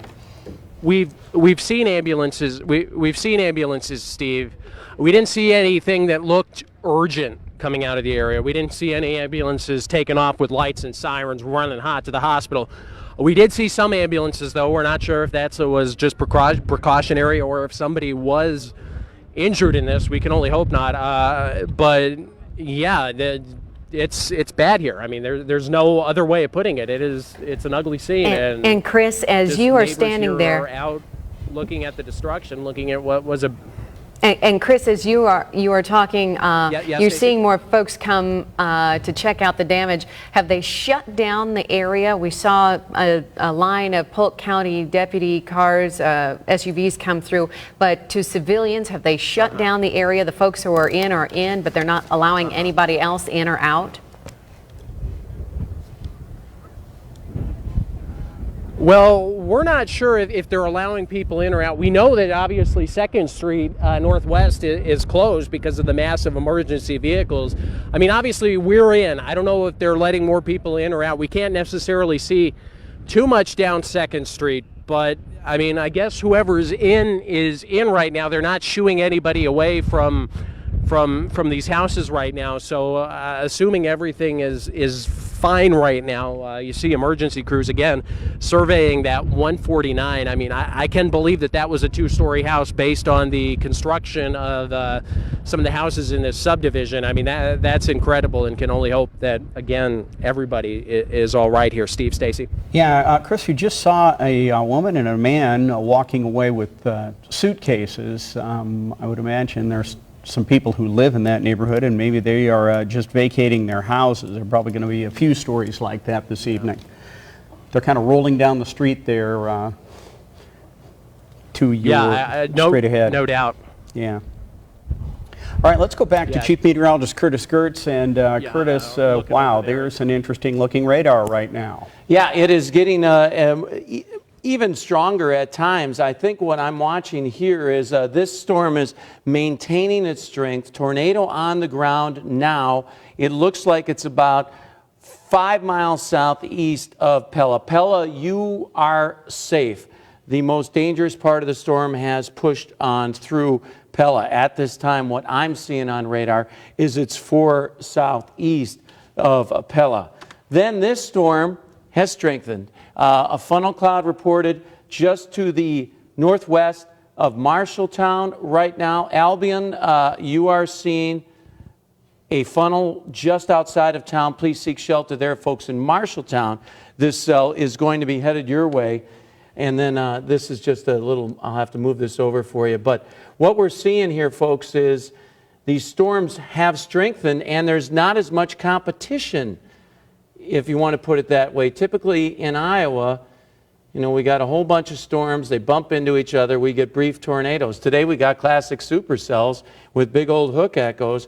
And my concern with this one is, as you can see, is it's not that far from Oskaloosa. It has pushed through Pella. But folks down in Oskaloosa, I'm going to go right from the rotation on this. It's about 10 miles northwest of Oskaloosa right now, this cell. So 10 miles northwest of Oskaloosa is the tornadic storm that is producing a tornado. Okay, now coming in, National Weather Service, tornado for that storm near Marshalltown. It was a funnel cloud, now being reported as a tornado. We saw it strengthen. There's almost like a threshold today once they get to a certain strength. So this storm right here, I'm going to give you the marker on this one too. 6 miles northwest of Marshalltown, confirmed tornado on the ground. Law enforcement, storm spotters report tornadoes, so getting 2 reports in on that. So that storm right there continues to move on through. Just going to quickly go over to the tornado warnings and see. So there's our tornado warning for Marshall County, 445, and you can see that it's quieted down except for these 2 larger storms. Everybody else is A-OK. Right now, Oskaloosa, you're not in the warning, but Mahaska County, Layton is, and Marion County until 4:45. Just going to show you what's happened today. There's the funnel that was north of Pella. Tornado east of Monroe, tornado east of Prairie City, tornado northwest of Colfax. This is the Bondurant area, generally Bondurant north. These aren't exactly where they are. They're based on lat long. They'll correct themselves later. Tornado started I-35 Ankeny, and then we had the activity up along Highway 65, and then all those other storms there. I'm going to just, if you could go full screen for a second on this, I just want to update something for you, and thank you for doing that. These are storms. I'm going to put them into motion. You can see the hook echoes on both of these. I've been watching our Pella Skycam, waiting for it to see if you could see the tornado on the back side of it. So I had to run on over and make it go full screen. It'll be just a second. Here we go. There's your 2 storms. I was hoping that once the storm cleared Pella, we might have a look at it on our Pella Skycam. Earlier, I could see the tornado on the Pella Skycam, so we've been watching that there. Again, your tornado safety tips. You obviously, hopefully, folks in Bondurant follow these. Get to the basement. No basement. Put as many walls between you and the tornado. Protect your head. Don't panic. Stay informed. That's what we're doing here. We're going to show that you're A-OK in Pella right now. Fine. Everything has moved on through Layton. If you're up that way, that is where the most dangerous part of this storm is. I'm going to oh boy, on velocity, that is really tightened up. You see where these reds and greens are? That's where it is. And so you got almost 100 miles an hour there of shear. Appears the tornado is going right down Highway 163 towards Oskaloosa. Several residents in the path along Highway 163 3. So I'm getting some more information coming in there. But the rotation on this storm, sorry, that popped up for you. That's just the radar attributes there. And then I'm just going to quickly kick over to our arrow here and see what it's saying for shear. So it's dropped to shear a little bit, but hey, 100-mile-an-hour winds plus obviously can cause some damage. And the rotation is right along Highway 163, which is right here, folks. So it's headed right towards Oskaloosa at this time with that cell. And then this cell northwest of Marshalltown, also I'm going to click over and just see what we got for strength with this. Near 100 miles an hour of shear. Getting another report in of that storm. Quickly over to another radar source for you. So here's the hook on this. I over-zoomed. You're really going to get in close. Just along Highway 163 right now. That is where the tornado is, headed towards Oskaloosa at this time. And I just want to give you 7 miles from Oskaloosa, tornado on the ground, moving right down 163. A lot of development along 163 between Pella and Oskaloosa. If you are between Pella and Oskaloosa on 163, seek shelter right now. That is where the most dangerous part of this storm is. And then quickly I'm going to go to the storm up north for you and just show you what's going on, because this one's headed towards Marshalltown. I'm going to click over to velocity quick. Okay, it's right here would be where the tornado is, just to the west and northwest of Marshalltown. Steve, Stacy, anything new? The only thing we do have that is new, we've just heard a number of ambulance calls that have been made out of Pella.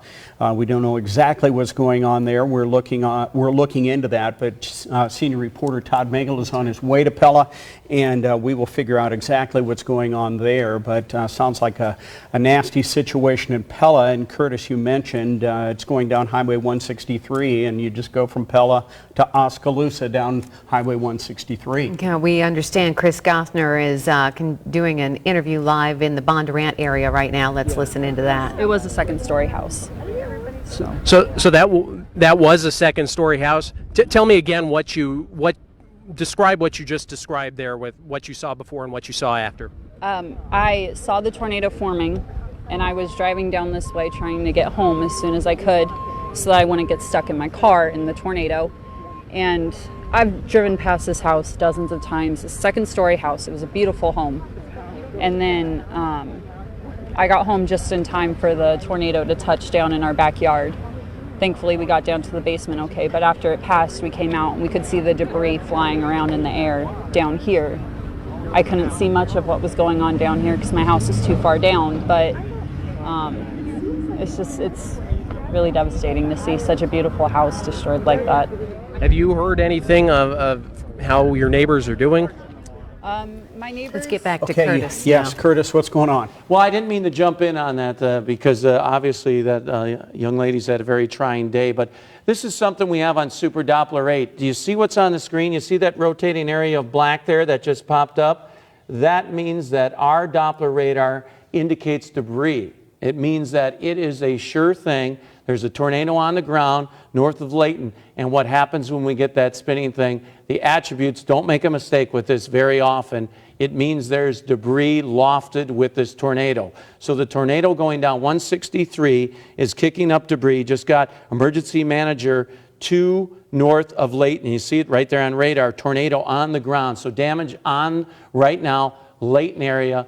That is damage being reported on Super Doppler 8. It is a definitive sign of debris being lofted with this storm. So I wanted to come back to that. I hated interrupting Chris there, but we have more damage coming as this happens. This is a storm just northwest of Marshalltown right now, and that also is producing a tornado.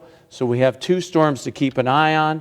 One headed towards Oskaloosa at this time.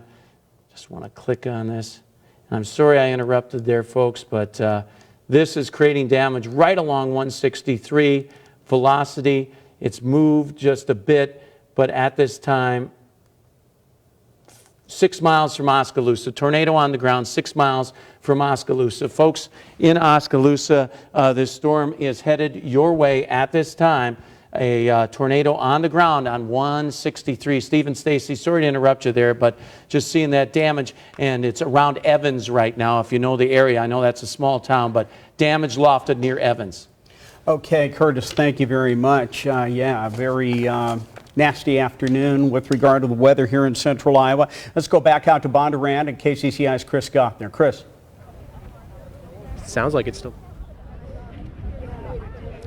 Yeah, hi, Steve and Stacy. Well, just out of the corner of my ear, it sounds like this gas might still be going. John, can you hear the gas still going? Okay, he can't tell, but I mean, you see the cruiser out there. We saw Mid-American Energy crews out here earlier, presumably for power lines or gas. Again, take a look, though, at some of the damage to these decks in this backyard here along 2nd Street or 2nd Avenue in Bondurant. You can see, again, where the path of this destruction clearly went through, because you just see these decks toppled. You see shingles being taken off roofs. You see some of the siding taken off. You see just exposed wood there. But the house down here, where you just see it looks like the entire roof almost taken off here, down along 2nd Avenue. This is bad, folks. John, I don't know if you can pan again. I think we ought to show that house again here on Mallard Point Drive. Again, if you're just joining us, this was, according to neighbors here and according to a lot of the folks we're talking to, this was a 2-story house. It is no longer. Just extreme damage to this house here. Again, we don't know if anybody in this neighborhood was hurt by this. We can only hope not. But this was very bad damage, is very bad damage, really, as crews, it looks like, if you can see this, are we still on me right now, guys? If we can see some of the neighbors out here just picking up the damage out here. All right, Chris, thank you very much. Have to get back over to Curtis. We have more breaking severe weather information. Yeah, we have major metropolitan areas with tornadoes northwest of both towns, and both tornadoes moving southeast at this time. The storm right now, Layton, areas to the east and southeast, just northwest of Oskaloosa, confirmed tornado. This kicked up a whole lot of damage along Highway 163. We are watching that one. And then the storm to the north has intensified. I'm way zoomed in on this, but I want to show you Marshalltown. Confirmed tornado right now just outside of Marshalltown. I don't know if the tornado sirens are going off in Marshalltown, but you have reports of a tornado. It just came train spotter, and it was near Marshalltown right now. And what I'm looking at radar, it's just about over Marshalltown. I'm going to click on over quickly to velocity and see what it looks like there. It's just to the west side of Marshalltown right now, west-northwest side of Marshalltown, a tornado on the ground. So a tornado headed into Marshalltown at this time. So we're watching that. Zach Sharp, Iowa Storm Chasing Network near Marshalltown. Zach, it looks like a tornado on radar. I'm getting reports of tornado. What are you seeing? His phone dropped out. Well, as can be expected, he's chasing. Is that his video there? Yes. Okay, he's running through the video. He's running through the storm right there. But I do want to tell you, folks in Marshalltown, please seek shelter right now. This is a confirmed tornado. I'm just reading new reports coming in, and that we have this storm over Oskaloosa. They did issue another tornado warning, I think, for that storm. Just want to go over your tornado safety tips. A lot of folks just coming home. It's 4:35. What's going on? Well, we've had numerous tornadoes. They've been causing damage out there, widespread damage up around Bondurant. And then we had reports of other damage out there along Highway 163. Don't panic. Go to the basement. Simplest thing, you're safe there. Avoid windows, protect your head, stay informed. That's why we're here on KCCI. We've been on the air for at least an hour and a half since the storm moved through Bondurant. This is a storm I'm worried about in Oskaloosa. What's been happening is one of my attributes on the radar signifies when we get some debris from the storm. And what's happening is occasionally it shows an indicator like there's debris. What it looks at is it knows what hail raindrop looks like.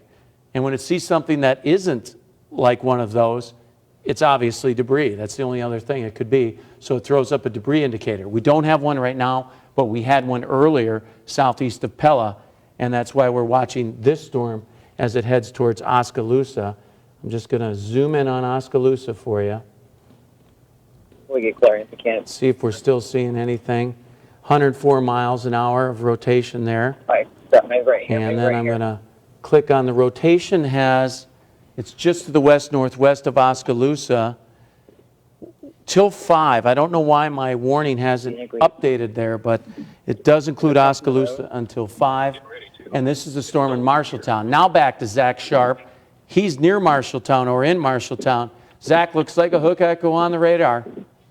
Yeah, hey, Curtis, we're on Main Street heading into Marshalltown right now. The tornado is rain wrapped. You can definitely tell there's a tornado there as we have these rain bands dancing around the parent tornado right now. But as we can see visually, you can tell it's a very large tornado back in there somewhere. We're keeping our distance from it, but once again, this is a rain-wrapped tornado that's heading towards Marshalltown right now. Thank you, Zach. Be safe out there. You can see his video. He's watching it very, very closely. Stacy, you asked that question earlier about it's just a rear flank downdraft coming around on this storm. And where Zach is that tornado is notched in just to the northwest of Marshalltown. You can see it right in through here. So it's coming around. The winds are pushing out into downtown Marshalltown right now, and then the winds north of Marshalltown are headed away from Marshalltown, and in the middle there, that is where you have the tornado. It's just on the west and northwest side of Marshalltown right now. Oh, this is not good. Getting reports of some big potentially, oh, I see what they're saying. Okay, they're coming reports in of the Weather Service. They're just trying to heighten the awareness for people, and they're talking about the potential for catastrophic damage in Marshalltown. So, tornado emergency, pardon me, I got some, my throat's dry. Tornado emergency in Marshalltown, the potential for catastrophic damage in Marshalltown. Folks in Marshalltown, please seek shelter. Steve, Stacy, we're watching that storm move through Marshalltown right now. Do we have any eyes on that besides Zach? We got his video right there. Just Zach at this time.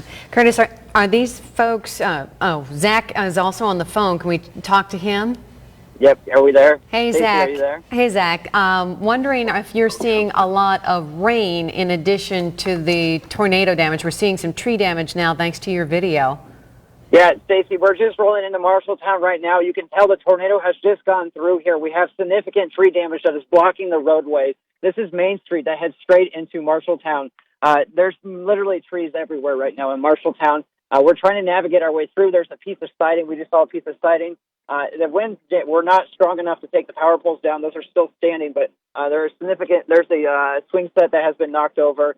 We're trying to navigate our way through Marshalltown right now, but we do have significant damage here, at least in the way of trees, things that are like multiple tree branches on the roadways right now. It does, and in the tornado, we're tracking it. It's still moving off to the east away from us, but as we continue to navigate our way through Marshalltown right now, we do have the significant damage. Are you seeing significant rainfall with this storm as well, Zach? This storm, we've experienced some heavy rain, but near the area of rotation, we haven't seen much in the way of heavy rain. It's been by the core. I don't know if you can see very well off in the distance. We're facing to the east right now, but we can still see the area of rotation. But right now, with the vegetation damage in Marshalltown, it's quite extensive. Wow. Okay. Curtis, curious, normally here in Iowa we get these huge lines of storms that are very well defined, but what we're seeing today at least looks to me like little individual storms along a line, but they're all pretty powerful. Yeah, old school Iowa tornadoes, really. We haven't had classic supercells here for some time. And as you can see from Zach, there's the damage coming in from Marshalltown.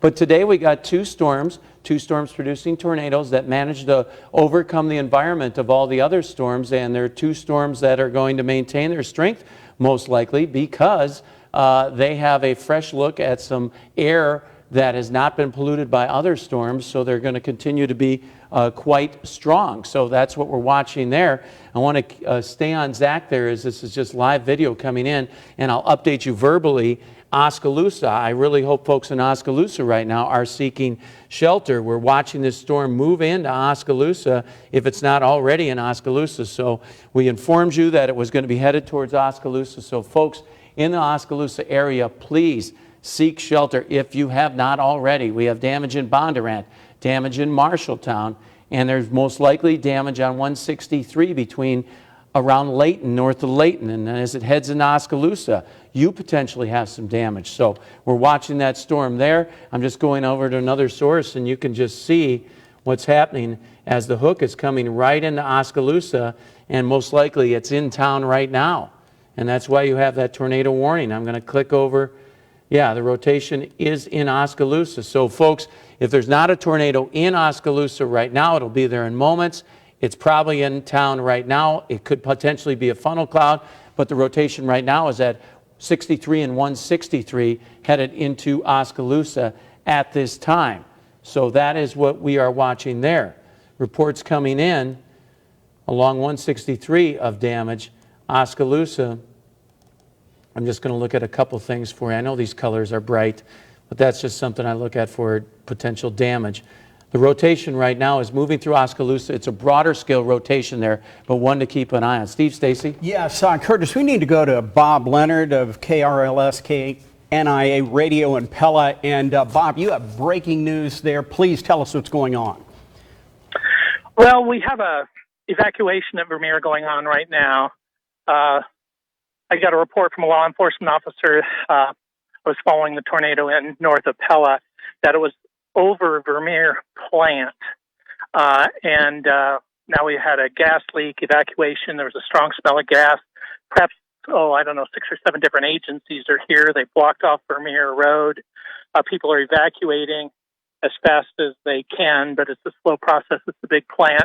There was a loud roar of gas, and but that is now gone. Alliant Energy is on scene. A lot of different agencies.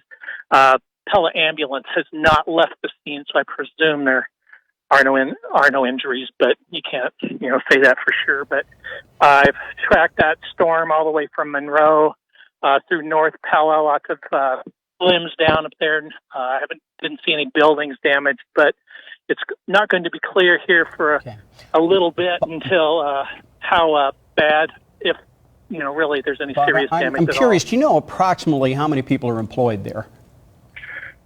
Oh boy, I would guess that there's several thousand here on scene. There's, I don't know. There's a line of cars mile long of people leaving, so that'll tell you how many people are trying to get out of here.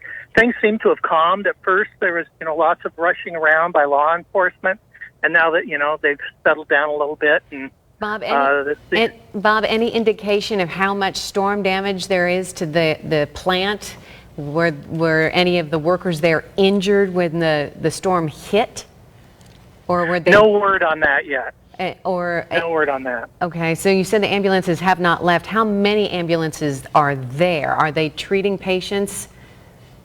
No, they're just standing by, just in case of an emergency, in case somebody needs treated. Okay, but Bob, I don't know any injuries. Did the city have good, fair warning? Were the sirens going? Could these people have had time to seek shelter? The sirens went off well in advance. There was plenty of warning. We were on the air giving warning. And, the National Weather Service did a great job. Any indication of how big of an area they want to evacuate given the dangers of the gas leak? Well, I don't know that there's any danger anymore, but Vermeer, it's a mile long. They call it the Vermeer Mile, and I don't know, they've evacuated at least half of it, if not all of it. So there would be 1,000 employees on shift right now? That's my guess. Wow. It's a guess. It's a lot of people. Wow. Okay, Bob Leonard of KNIA, KRLS Radio in Pella, thank you very much. Nice job for us this afternoon. Do want to let you know, folks, Pella, a town of a little more than 10,000 people. And we need to go to Lauren Donovan. She's also over in Bondurant, and she's standing by with Lieutenant Rich Blaylock, the Public Information Officer for the Polk County Sheriff's Department. Lauren, take it away. Well, Steve, we've actually been relocated here to Bondurant High School because of concerns involving a gas main break. And we have, as you said, Lieutenant Richard Blaylock with us here. He's going to tell us what he has seen so far. Well, this weather event, multiple homes have sustained damage in the Mallard Point area, right across from the Legion Hall. As you saw when you tried to come into town, a lot of the intersections are blocked off. A lot of law enforcement and emergency management and safety personnel are here. Right now, we're just trying to get the homes checked to make sure the people inside are safe and the homes are safe to remain in. Right now, they're putting displaced people in the Federated Church, 103 2nd Street Southwest here in town. Again, no reports of serious injury or death yet, so we're going to monitor that. We'll update you on that. Emergency management is going to bring in a shelter trailer in case there's displaced residents who need special needs. Again, multiple homes, and the area is closed off right now.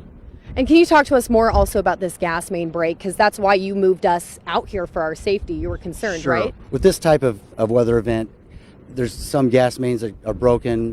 They're checking the homes. They're clearing the areas. Nobody's going to be able to get back in that area until it's safe. It could take a little bit of time. But again, anybody that's displaced, make sure you go to that Federated Church on 2nd Street. And if I'm in Bondurant, what can I expect as far as cleanup efforts and safety moving forward? What do I need to know? Well, right now what we need to know is this is safety and security and making sure everybody's okay and making sure that the scene is made safe. Once we progress into this, emergency management will take over and all the people will work together to get this cleaned up. Great, thank you. Okay, Lauren Donovan at Bondurant for our high school. That is the staging area for the emergency efforts in the Bondurant area. Curtis, you have some emergent news here. Yeah, we still have tornadoes on the ground, so we're continuing to keep you updated on those. Obviously, tremendous reports coming in of the damage out there and the risk for the gas leaks.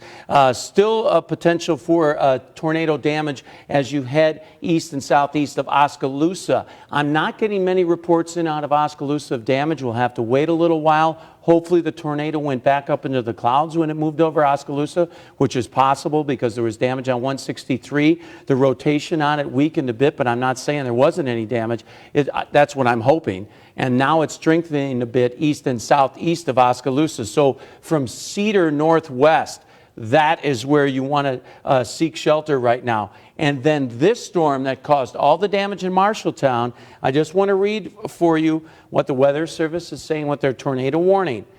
Observed tornado, catastrophic damage potential with this storm in Marshall and Tama County. And this is a confirmed large and destructive tornado up there. So that is the one. LeGrand, Montour, Dunbar, those areas, please seek shelter now. This is a potentially catastrophic tornado up that way, a tornado emergency issued for Marshall County with that storm. This is the storm down south. I'm just giving you a little different look. I like to jump around between the sources for you. And just here's the rotation, 5 miles. Matter of fact, that's over towards the Oskaloosa Airport, 5 miles around northwest of Cedar. That's where the rotation is on radar.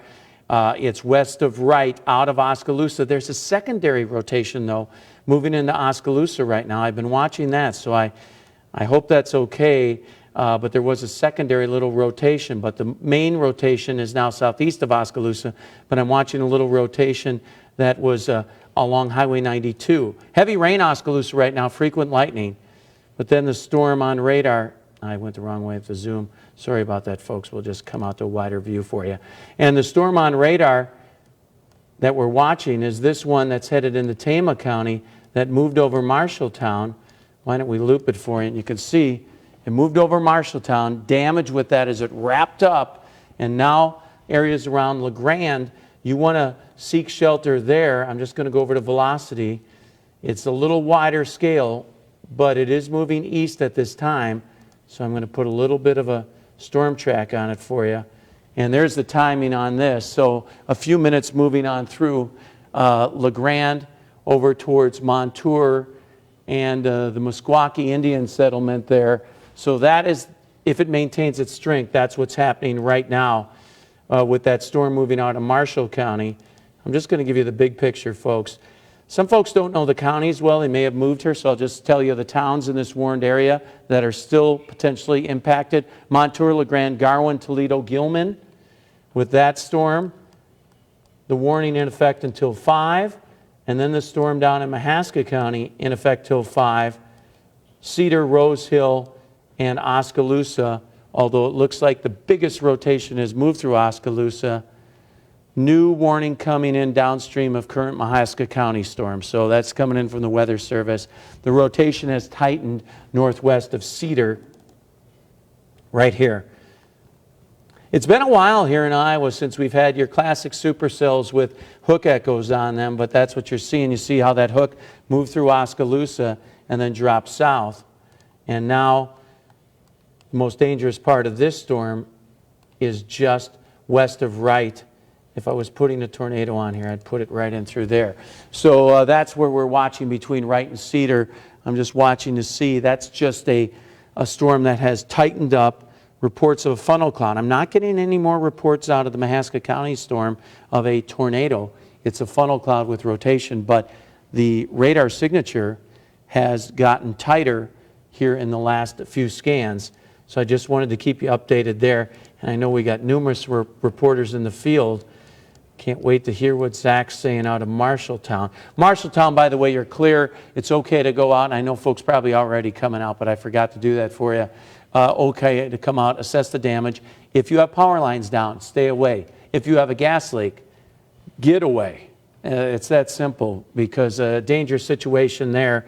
LeGrand, that area, Highway 30, the storm right over Highway 30 and 146 right now, the most dangerous part of this storm over 146, Highway 30, right in through here, possibly near LeGrand or over LeGrand right now, headed towards Tama, Toledo. I'm just going to put the most dangerous part of the storm and give you a storm track. There's some of the areas there. Obviously, it's over LeGrand right now, headed toward Toledo Municipal and moving to the east. They just extended that tornado warning a little farther to the east for folks there. So these are the storms we're watching. I'm just going to go through the chat room quickly just to see if I'm missing anything. I am not. 2 storms, very dangerous. LeGrand areas downstream east and southeast. Also southeast of Oskaloosa, northwest of Cedar. Very dangerous storm. Steve, Stacy? Yeah, we want to go to Pella. We've got meteorologist Jason Sudeiko on the phone. We also have his video here.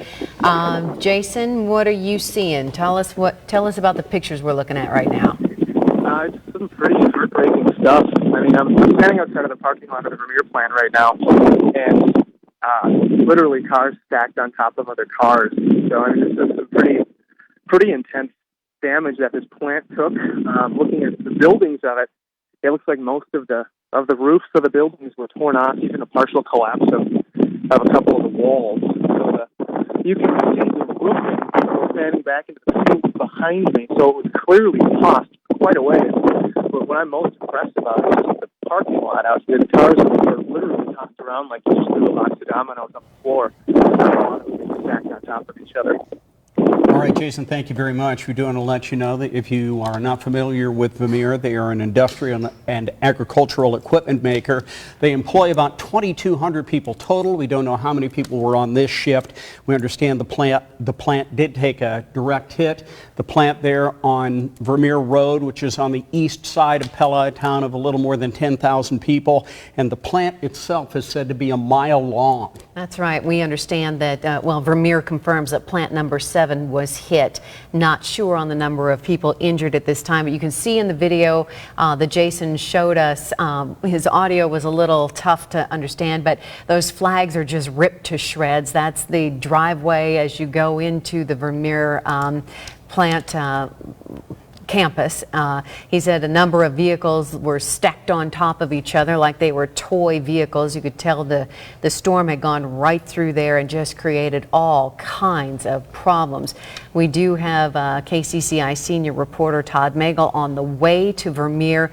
We hope to, as soon as he gets there and gets set up, we will check in with him and he can update us on what the situation is. Again, we're not sure of any injuries at this time. Yeah, we do want to let you know that Bob Leonard, the news director at local radio station there, KNIA, KRLS, told us by phone earlier that, and he had been there for a while, that he didn't see any ambulances rushing from the scene. There were ambulances there. We don't know the extent of any injuries, and we certainly hope that everybody's okay, but that's a bad-looking scene at Vermeer right now. They did say that there was a gas leak. They were evacuating the plant because of that leak, and they brought in all kinds of emergency personnel as a precaution in addition to the crews who were attending to the gas leak. Yeah, I have some numbers on that right now. Ambulances from Bussey are seeing significant damage at the Vermeer plant. We've seen that there. Bussey just south of the Pella area. 2 to 3 buildings seem to be hit there. I know you just mentioned plant number 7, Stacy.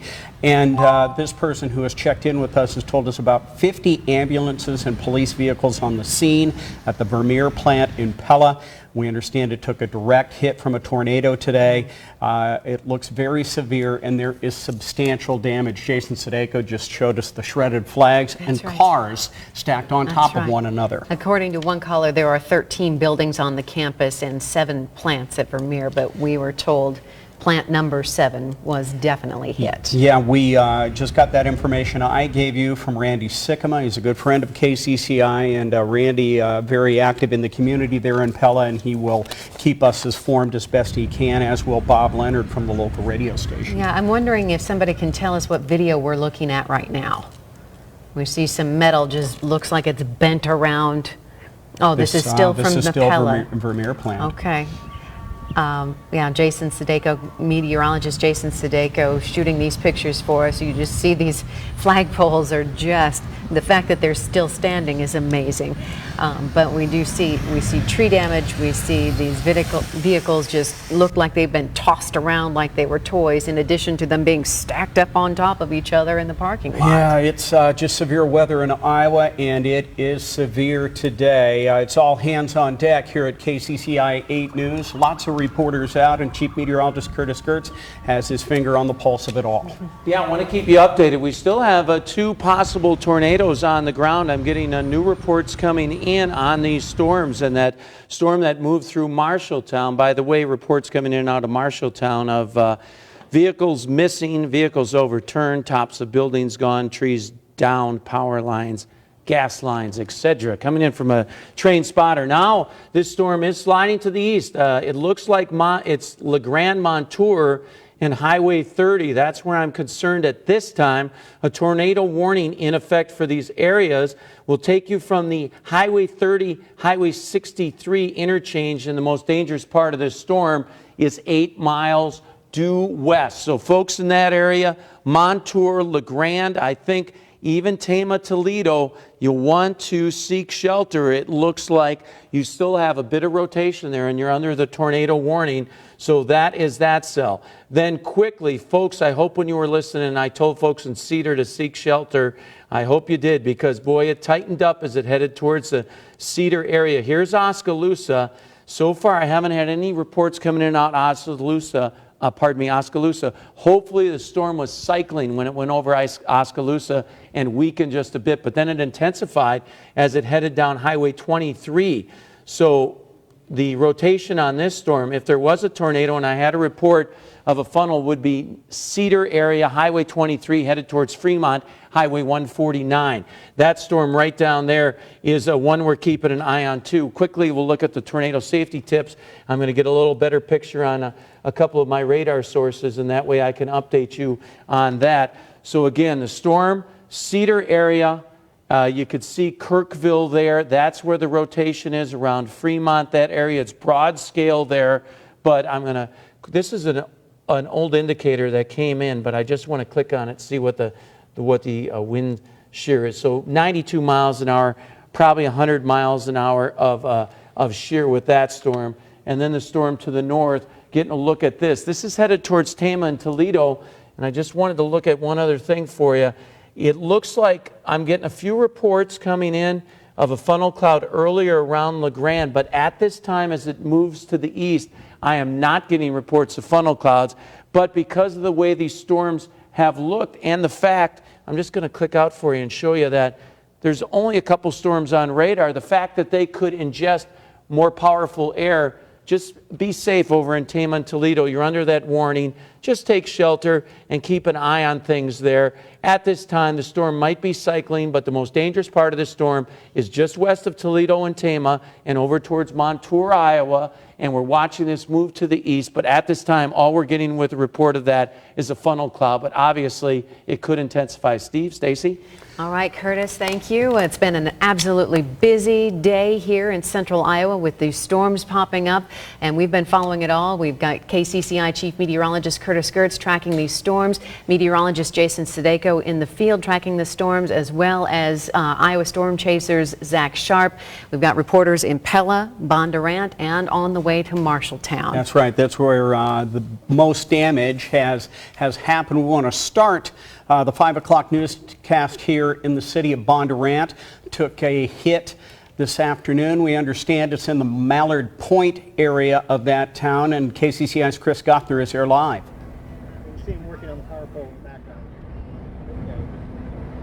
Hi, Steve. Well, yeah, we are in the Mallard Point area. For those of you who might just be getting home or just joining us, this is widespread and pretty serious destruction here in Bondurant. Take a look at this house here that is on the corner of Mallard Point and 2nd Avenue. This was a two-story house. It is no longer. The good news here is we talked to the homeowner who was here. She was not in the house at the time. None of her family was in the house at the time. Even her dog wasn't in the house at the time, so everybody is okay. Really tremendously fortunate there. Let's pan over and show, you see all of these power crews out here fixing power lines. Debris just wrapped around these power lines as this tornado moved through.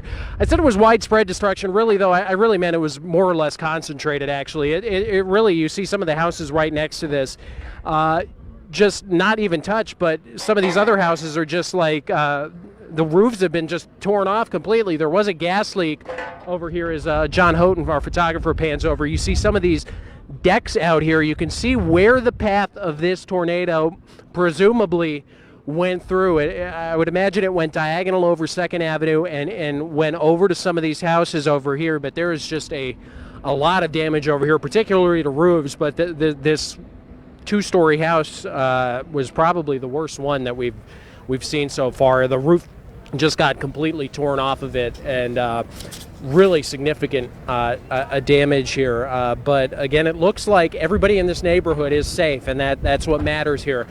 There was a gas leak over at this house here down at down the way here on 2nd Avenue. We don't know if that is still ongoing. I haven't been able to hear the gas rush out. It does appear that there might be fewer emergency crews over there. I don't know what to read into that per se, but there was a gas leak, which is why we're sort of staying back. We haven't gotten all clear from officials. But again, a somewhat chaotic scene here, obviously, as this tornado ripped through the western edge of Bondurant here. Steve, Stacy? All right, Chris Gothner live in Bondurant this afternoon. Thank you. We want to check in now with KCCI meteorologist Jason Sudeiko. He's been storm tracking out in the storm today. And Jason, you're in the Pella area near Vermeer. Is that right? That's correct. Yeah, I was kind of on the back edge of the storm and kind of followed it into town. And going into town, you can start to see some power lines down and whatnot. But once I got to the Vermeer plant, it was just a totally different scene. There's quite a bit of damage here to the factory buildings themselves, the cars in the parking lot. I have seen some ambulance and fire trucks come and go, but I haven't gotten any word on anything going on with that. But the scene is just, especially in the parking lot, total destruction. Cars stacked on top of other cars. You can see the roofing from the plant pretty much all over the place, even spanning into other fields away from the plant. So the police have most of the roads around here blocked off. So they're trying to keep things safe. I know there's kind of an odor of gas in the parking lot, of course, since the cars were kind of hurled about. But yeah, it's a pretty intimidating. Jason, have you heard anything about injuries? Have you heard any sirens, ambulance sirens taking off from the area? Yes. I've had multiple ambulances passing just even as I've been standing here, and when I pulled in, I saw some as well. So again, I don't have any word on any injuries, but there's definitely a presence here. The So if I can get more information on that, I'll let you know. But as of now, I don't have anything further. Oh, Jason, the pictures are amazing. It's incredible to see all that damage and to not have a high injury count at this point. We don't know the extent of injuries right now, but we haven't heard. That's right. We do want to let you know that if you are not familiar with Vermeer and what it does, it is an industrial and agricultural equipment maker. The plant is maybe a mile or two east of Pella proper. They employ 2,200 people approximately. We don't know how many people were working on this shift. The plant is about a mile long. In fact, they call it the Vermeer Mile over there in Pella. And we understand Building 7, which may be the one we're looking at right now, took a direct hit. There was another one that was hit as well. Ambulances from all over that part of central Iowa were there. We understand from Randy Sikama, a man who lives in Pella and who has a lot to do with the community there. He is on scene. He says about 50 ambulances and other police vehicles there, and everything at that plant looks quite bad right now. Unbelievable. We want to check in with Zach Sharp. He's with the Iowa Storm Chasing Network. He's been following these storms in the field all day as well. He's in the Marshalltown area. Zach, we understand that storm had the potential to create some catastrophic damage. What are you seeing? Yeah, Stacy, we arrived just within minutes after this tornado hit this town of Marshalltown, and there is catastrophic damage. I just spoke to a resident that was here. She heard it. She said that the view you were looking at on the live stream, she said you couldn't see for miles right now. But due to this tornado damage, she said you can see for miles now. So the Lennox plant here in Marshalltown has received significant damage. There's a fire hydrant off in the distance that is now spewing 20 feet into the air. But we do have this significant damage. The smell in the air, this definitely smells like a very large and catastrophic tornado rolled through here. The pine trees, it's so fresh, it smells like Christmas time. Because those pine trees have been damaged, multiple trees damaged, power lines down everywhere. Roofs have lost their shingles on this house as we pan here. Garages are gone. This vehicle that was right in front of me here was once parked in a garage, but it is now exposed and has received significant damage to it. Its door has been caved in. The back windshield has been lost. But this town is going to be recovering for quite some time as it has received significant damage from a tornado that just rolled through here not moments ago. And Zach, are you seeing folks out and about? Anybody injured? Anything like that you've heard about or come across today? The folks are just now coming out. We just spoke to a couple residents that lived here and said that the power that this tornado had, you could just hear it roar. And as we rolled into town, we could hear the same thing. When we were talking to Curtis, we said we could see those rain bands dancing around, which is a strong indication that it is a very strong tornado.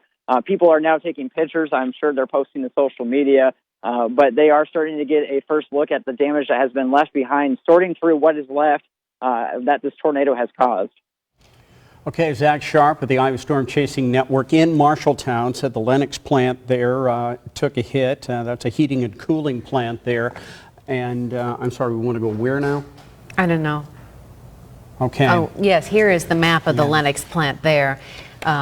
Yes, the Lennox plant took a hit as so many other buildings in that city did.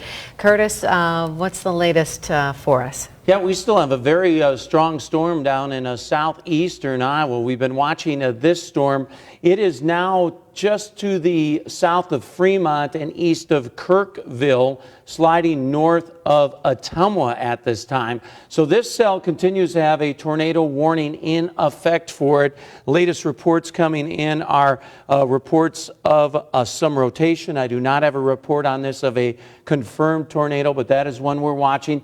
Then the cell that's moving into Tama, Toledo right now. You got a lot of rain there, potentially still some broad scale rotation. Again, with this cell, a possible tornado, not even Doppler indicated right now, but as you've seen, these storms have cycled just a bit, but that tornado warning continuing up around Toledo, Tama, and back in just now clearing the Montour area. Just wanted to give you a quick look at those storms.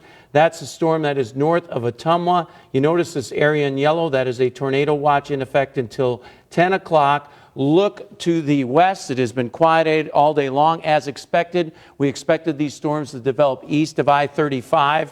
and that's where most of them developed, although there was some activity west of I-35 early. You could see this concentration of funnel cloud and tornado reports. And just to let you see, all the spin in the atmosphere is moving east tonight.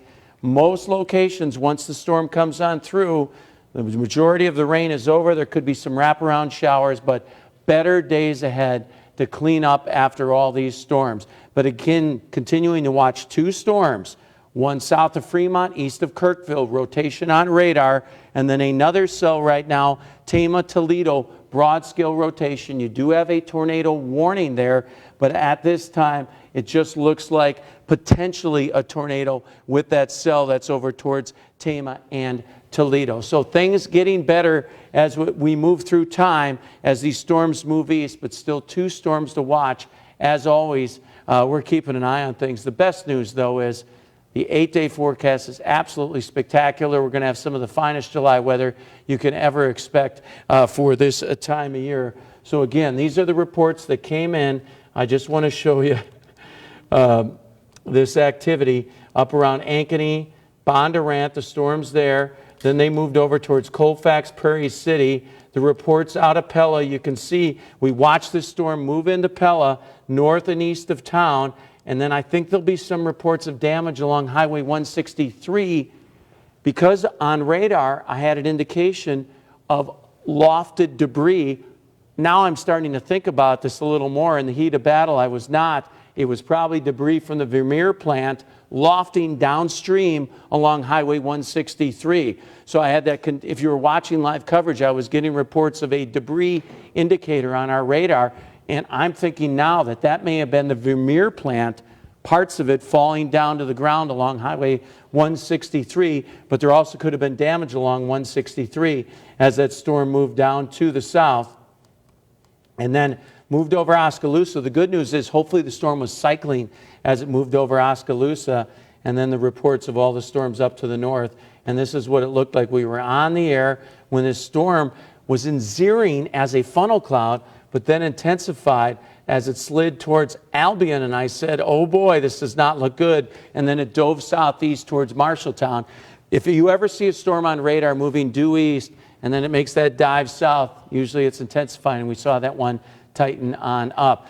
Steve and Stacy, at least better news ahead, but at least we're watching that storm right now north of Ottumwa and east of Kirkville. Yeah, Curtis, let's show you some of the bad video from earlier. This shot by TJ Phillips along 64th Street northeast, I believe, in Bondurant. And you can watch as the tornado hits Bondurant there on the left side of your screen.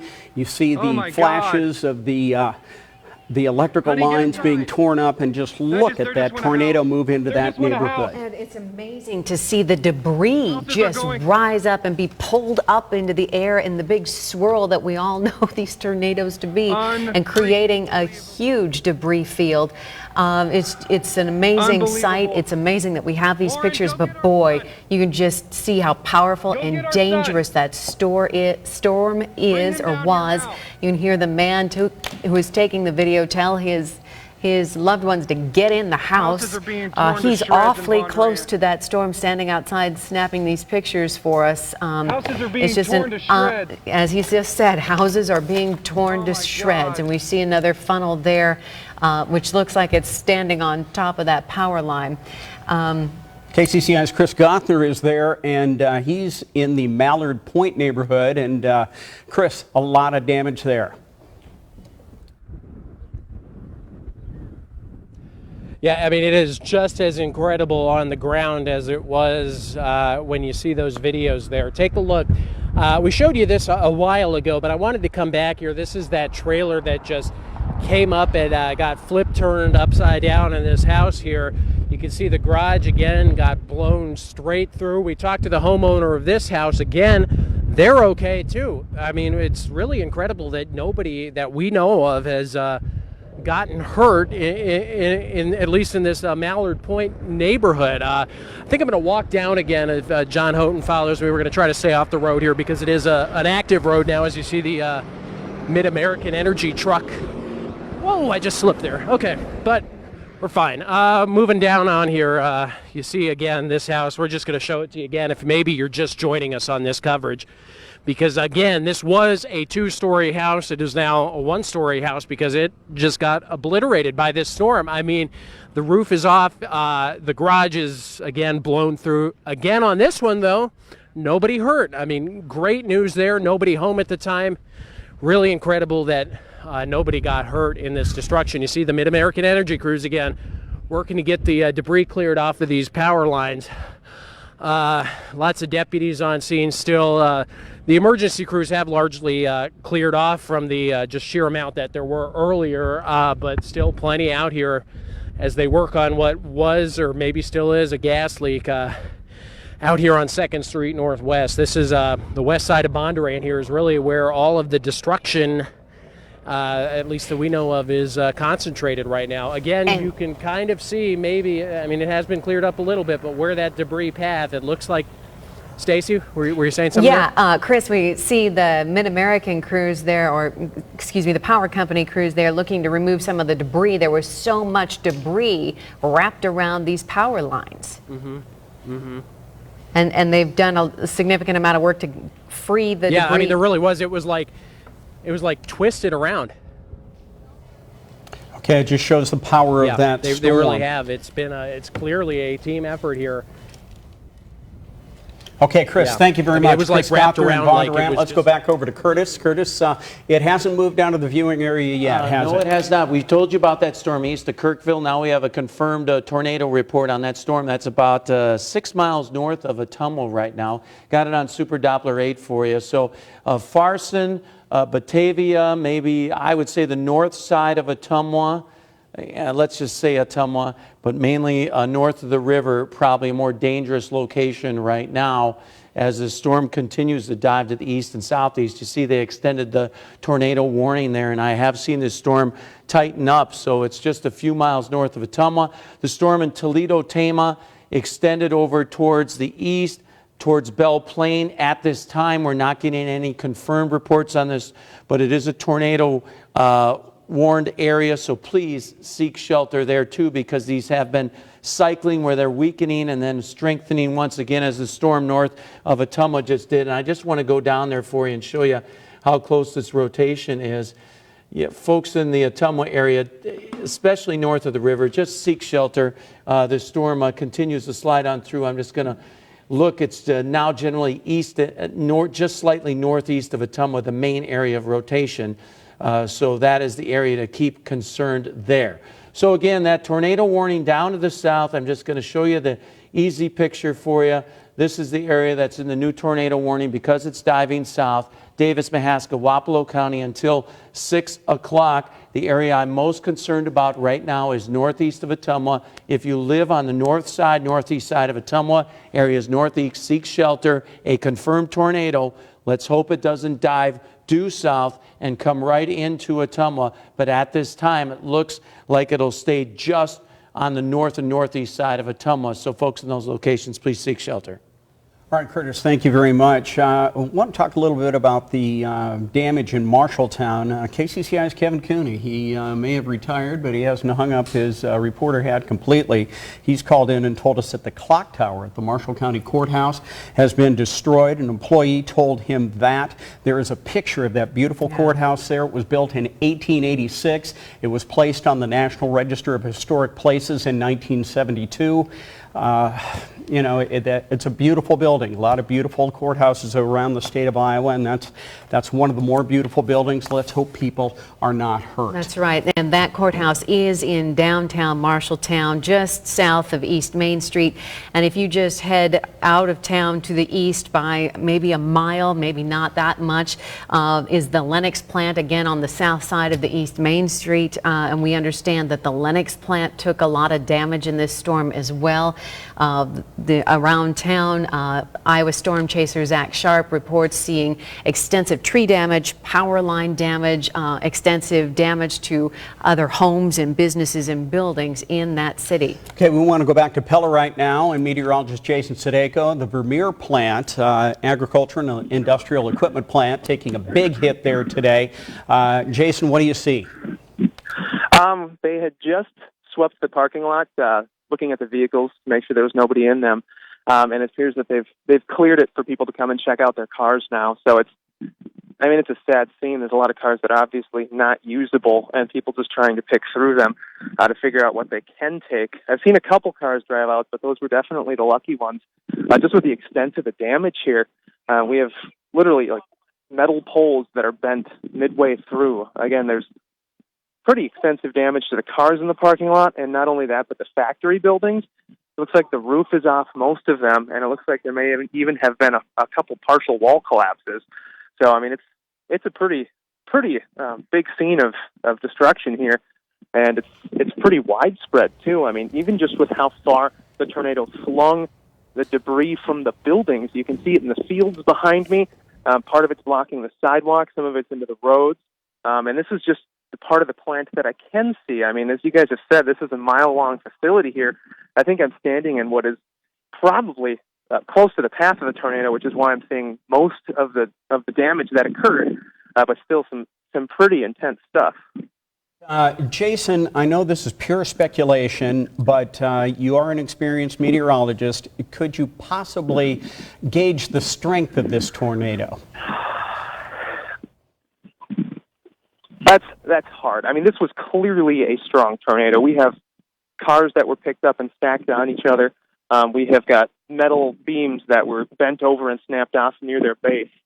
So, I mean, to say maybe F2, EF2, EF3, I don't think is out of the question. I hesitate to go stronger than that, just because I haven't seen the full extent of the damage.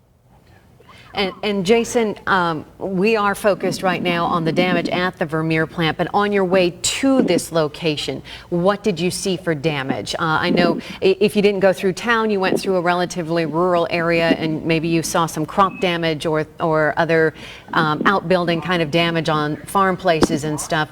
Explain what you saw on your way to Vermeer. So I was heading east on 163, and as I was starting to get into town, there were lines of cars on either side of the road that had stopped because they clearly heard the warning and heeded the warning. So good thing there. And I started to go a little bit past those cars, and you could see power lines down. You could see trees snapped off. And even as I was taking some of the more rural roads to get around to here, you could see tree limbs broken off in yards and stuff like that. So, I mean, this may have been the main area of damage, but still, I can't stress enough the scope of this. This was fairly widespread. Even houses and farms just on the edge of this took some, at least, tree damage. And Jason, you're still outside the Vermeer location, is that right? I am, yes. What kind of activity are you seeing out there? I knew that we understood that there were a number of vehicles kind of lined up to exit the facility and to get out of the area.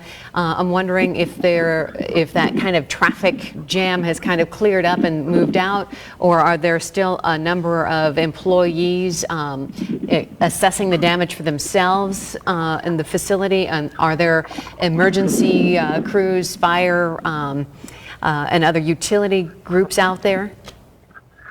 Yes. I mean, I have seen quite a few fire department vehicles, fire rescue vehicles, fire trucks. We've got a sheriff's force, police force, of course, out here, emergency managers. When I got here, there was a pretty big traffic jam of people trying to get out of the plant, but right now there's literally hundreds of people just kind of scouring through to see what they have left, see what they can see, and to check out the damage for themselves. So it's definitely not a cleared out or a quiet scene by any stretch. I think everybody's just trying to wrap their head around what happened. Yeah, it's hard to believe what happened when you look at all of the damage, the vehicles. We're showing your video now with the metal just kind of draped over vehicles out in the parking lot like it's a piece of fabric. And it's really, the storm was so strong to have done that kind of damage. It's significant. Yeah, we are getting lots of reports out of Pella, lots of reports out of central Iowa, but we understand there may be some serious injuries at the Vermeer plant. We'll have more on that in just a bit. Let's get over to Curtis now. Curtis, what's up? Yeah, we're watching that storm over towards, remember we mentioned east of Kirkville. They had a wind gust there of 75 miles an hour.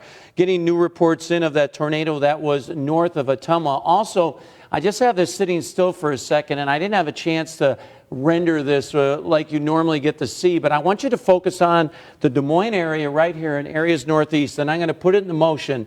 And anytime you see one of these supercells that's moving east and then it digs, as we call it, down to the south, that's normally not a good sign. Watch what happens when I put this into motion. Look northeast of Des Moines. Watch what happens. That storm just digs south and heads Bondurant, and then it moved over in through Pella, and now it's diving into Wapello County, and it's the same storm. It's the same storm that produced that tornadic activity, and now it's headed down towards Ottumwa. I also want to use the same long loop for Marshalltown.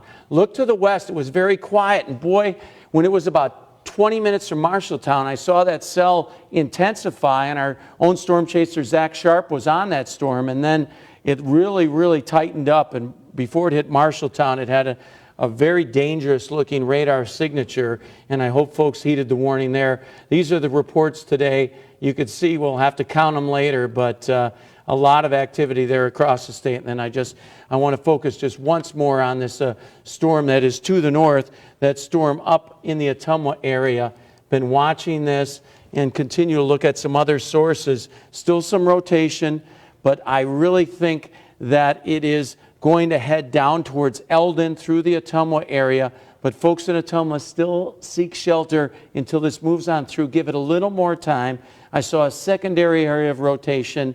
I wasn't that concerned about it a few minutes ago, but just give it a few more minutes in Ottumwa, and then we'll have to give you the all clear. But just stay safe in Ottumwa. We'll give you the all clear there in a few minutes. It's heading downstream, though, except for that secondary area of rotation. Batavia, Eldon, seek shelter. And Curtis, we are seeing in the live box above you the live picture from Zach Sharp from the Iowa Storm Chasing Network. We're also getting video of the storm from Marshalltown into the newsroom, and the pictures are just unbelievable. It's a sinister looking storm, and Zach Sharp of the Iowa Storm Chasing Network is there. Zach, it did a lot of damage in Marshalltown. Yeah, Steve and Stacy, it really did a lot of damage, and we were here first on scene right after this tornado rolled through, and you could tell it was a very destructive tornado just by looking at it as we rolled in from the west side of Marshalltown. And since then, we are now in the northeast side of town. If anyone knows where the Lennox plant is here in town, we are just about a block south of that right now, but we are getting a first-hand look at what damage was left behind. Garages are gone, the roofs are gone in the way of shingles. We have large trees down, uprooted. We have fences that were pulled out of the ground. We have metal sheet siding. There's in the Lennox plant parking lot, they have a fire hydrant that has been ruptured and now is shooting water 25 feet into the air. There's sheets of metal that are twisted around the power poles. Very similar sites to what we've seen in the past storm chasing.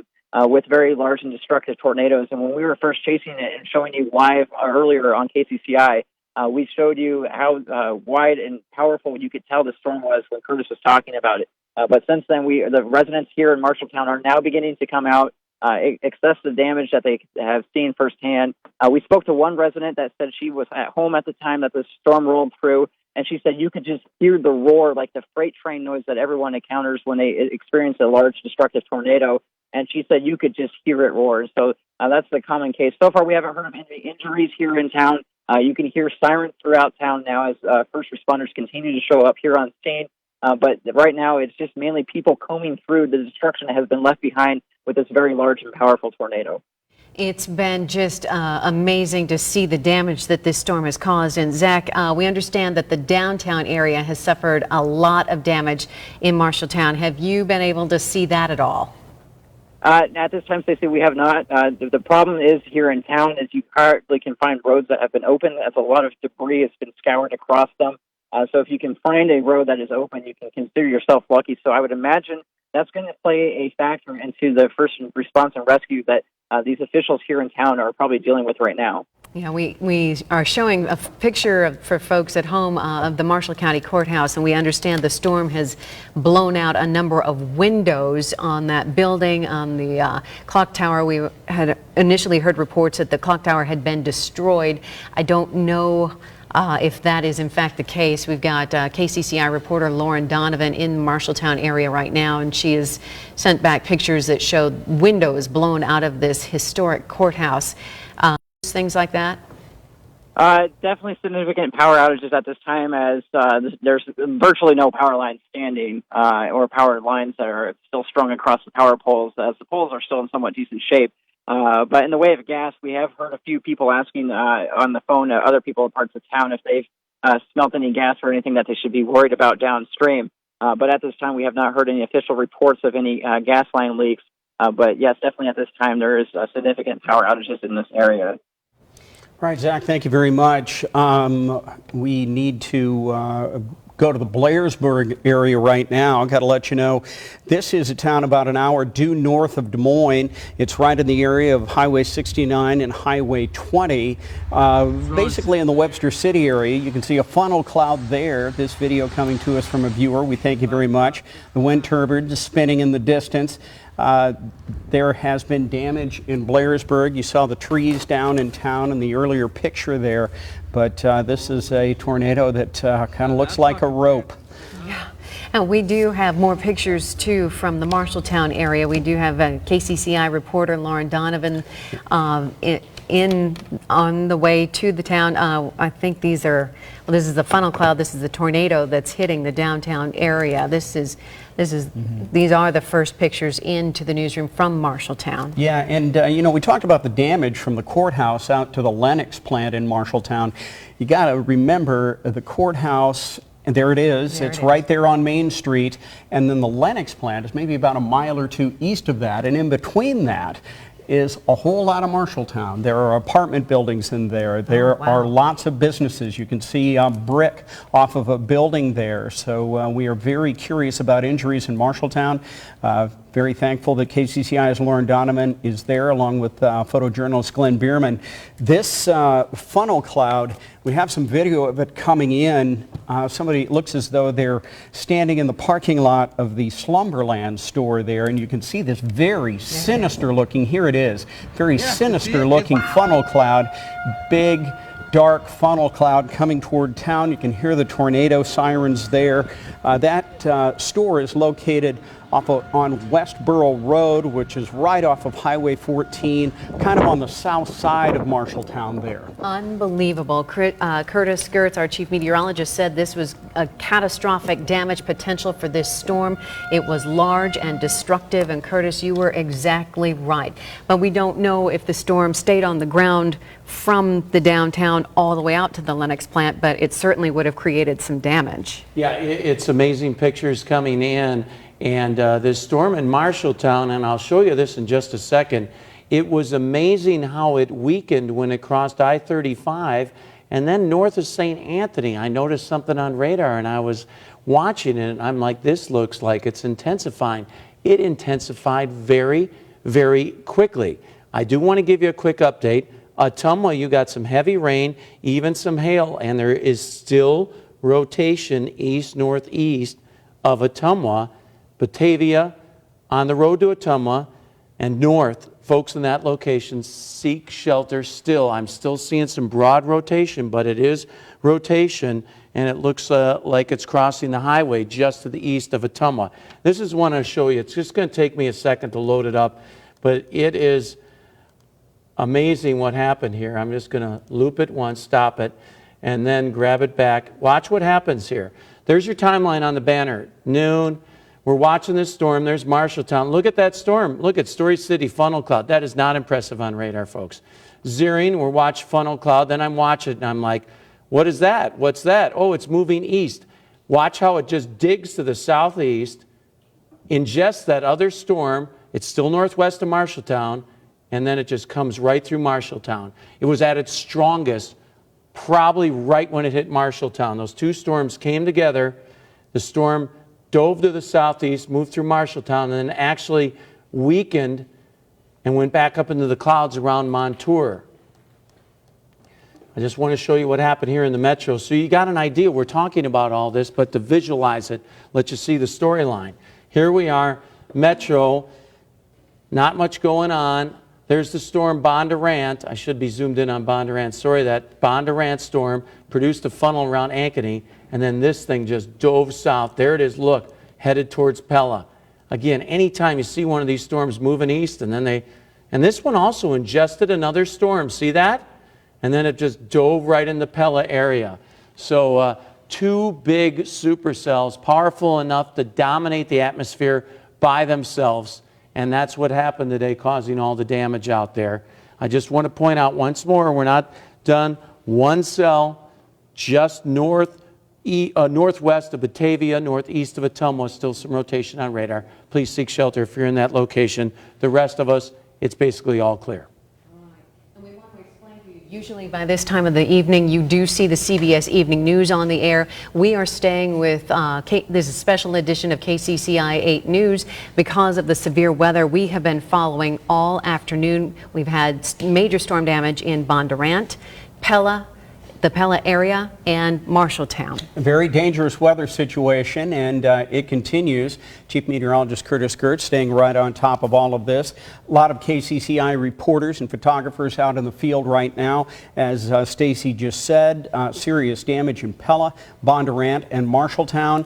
We are gathering as much information as we can. We have not heard much of anything about injuries in these cities so far. In Pella, you have the Vermeer plant on the east side of town that took a direct hit. In Bondurant, the Mallard Point neighborhood took a direct hit. And in Marshalltown, the downtown area, the Marshall County Courthouse on out to the Lennox plant, that area took a pretty big hit. So the information continues to come in here at KCCI, and Stacy, you have some new information. That's right. KCCI senior reporter Todd Magel has made his way down to the Pella area. We understand he's in the Vermeer area. Todd, what are you seeing? Stacy and Steve, we just arrived about 5 minutes ago here, and the destruction, I can tell you, is enormous, and we are still about a block away from where the actual damage is. We're at an intersection just outside the Vermeer Pavilion. If you're familiar with Vermeer Manufacturing, they make farm equipment, construction equipment, and one of their plants was pretty badly damaged in this tornado that blew through here in the last couple of hours. With me is Lieutenant Shane Cox. He is a lieutenant with the police department here, and thanks for joining us. I know you've had a busy day. Can you fill us in and our audience in about what happened here and what we're seeing today? Todd, from what I know, obviously some weather came through town. It directly impacted one of Vermeer Manufacturing's buildings. We have tons of local fire departments, EMS crews, emergency management on scene. Some of those crews are working around the Vermeer buildings, trying to make sure that there's nobody trapped inside the buildings. That's where we're at right now. And can you tell us when this hit and what it hit today? I would say it was probably hour and a half ago. I'm not sure what time it is even. And it looks like it hit Vermeer plant number 7 mainly. There might be a couple other buildings that sustained damage, but the majority of it looks to be Vermeer plant 7. Now, you've been up there. Can you describe some of the damage? I've seen a few pictures. We're not able to get quite close enough to see that yet. It looks pretty bad. It looks like it's pretty bad. I've been a little closer than you, but not real close. I'm trying to stay out of the fire and the EMS guys' way so that they can get in and make sure that anybody with injuries is getting out and getting to local hospitals as soon as we possibly can get them there. Now, I know our cameraman Robbie is zoomed into some of the damage here. It looks like cars on their tops, but the main question would be people that are injured. Can you tell me a little bit about who was in there, how many folks were in there, and what do we know about injuries? I have not talked to any of the Vermeer Manufacturing management. I know that it sounds like they were in between first and second shift. I can tell you as far as injuries go, I know that there have been some people that have been transported to local hospitals with injuries. I'm not sure of the extent of the injuries, and I'm not sure of the number of people. And do we know yet, have you found everybody? I think you mentioned to me earlier before we went on the air that you were still kind of searching and looking for folks inside. Correct. I don't know that there is anybody inside, but we're trying to get in there and make sure that nobody is trapped. If they were in a bathroom or something during the I think there was a tornado warning here in town, so I'm sure that there were some people that were hunkered down in a bathroom. So we're just trying to get in there and make sure that nobody is still trapped inside the building. Now, I've seen some cars drive by us while we're here live, and they're covered in looks like insulation. The windows are blown out of the cars, so clearly some cars can make it out, but there's a lot of damage here. Yes, there is, and actually this cornfield here just to the south of us, there are pieces of the building out there in the cornfield, and there are a couple vehicles that have rolled across the street or the highway here and on to the south side. So yes, an extensive amount of damage. Now, we did drive by one farm just across the street from here that was damaged. Do you know about any other damage in town, or is this primarily where the tornado hit? As far as I know, this was primarily the center point of all the damage. I know some, little stuff, tree limbs, that kind of stuff. As far as in town, I heard of some power lines on Highway 163, which is just about a mile south of us from where we're standing right now. So power lines down, maybe a structure out there, a barn or something. I think I heard on the radio had been hit by high winds. But as far as in Pella, this is the majority of the damage right here. Now, folks, obviously there's thousands of people work at Vermeer. Everybody wants to know if their loved ones are okay. Will there be some kind of a way for people to find out who's injured? Is there any kind of a triage unit at a hospital, or how are you dealing with all that? When I drove down to meet with you folks, I left. They were just getting ready to have a meeting with EMS and with Vermeer management, trying to figure out who was inside the building. Then we'll go into who we have at the hospital or who we have out here on the street and start trying to piece together who has been injured, those types of pieces of information. Okay, Lieutenant, thanks so much for joining us here live on Channel 8. I know we'll talk again here as you learn more information. Yes, you're welcome. Okay, thanks very much. All right, you heard from Lieutenant Shane Cox with the Pella Police Department. I think Robbie was able to show you some of the damage, but the damage here is extensive. There's really no way around it, and I think we did show you some of the corn damage as well. So we're going to try to meet now with the media folks from Vermeer. They are on the scene here, and of course they're dealing with some of the specifics of this emergency. As soon as we hear from them, we will get back to you live. Steve and Stacy? All right, Todd, we do have a couple of questions for you. You have been down there many times, as have I. You mentioned the Vermeer Plaza there. Pre-storm, what did that look like? I don't know if we can look to our right here. The pavilion and the building is actually not bad. There may be some damage beyond where we can see. We're at a bit of a disadvantage because we can't move. The road is blocked off because of all the damage here. So the pavilion looks okay. You can see flags just to the west of where we are. That's where you start seeing the damage in the parking lot. So that's just, we are right now on the Marion-Mahaska County line. It's Highway 102 or 250th Avenue and Vermeer Road. So if anybody kind of knows that address, you can kind of see where we are. But then if you go just about, a half a block to the west, that's where all the damage starts, and that's where plant number 7 is. And plant number 7, I'm told, is where they make drilling equipment and what they call mud pumps. So Vermeer, if you're not familiar, they are a family-owned company. They've been in Pella for generations, and they make, industrial and farm equipment and construction equipment, and that plant was open. Now, we're told from a viewer that they believe the shift change happened around 2:30 or 3:30, and so that means there were fewer people in the building than maybe there would have been during a normal day shift. We think that's good news, but we just don't know yet about numbers and who was in there. So at any one time, there could have been hundreds of people inside, but we just don't have any confirmation of that number at this point. Again, when we get to the public relations folks from Vermeer, they should be able to tell us that. So the other thing is, building number 7, as we mentioned, or plant 7 is damaged. Then if you go just beyond that, we think there might be a little more damage to some of the roofs, but the police lieutenant we talked to said he hadn't been able to do a good survey to see if there's damage to other buildings. So that's kind of the scene here in Pella here at Vermeer Manufacturing. And Todd, we understand that maybe there was a customer appreciation day or of sorts going on at the Vermeer company today. We see in the background there a tractor pulling a tram that looks like it was heavily damaged. We also, when the camera pans toward the plant, we see buses, motor coaches there loading up folks. I'm wondering if there was any information you might have on that. If they had extra visitors. I don't yet, but that's one of the first questions I plan to ask, because we don't know yet about what was happening, how many people were here, and as soon as we get a hold of Liz, the public relations person for Vermeer, she said she would be able to help us out with some of those details. So we're going to try and find her, get that nailed down, and then we'll let you know as soon as we find out about that.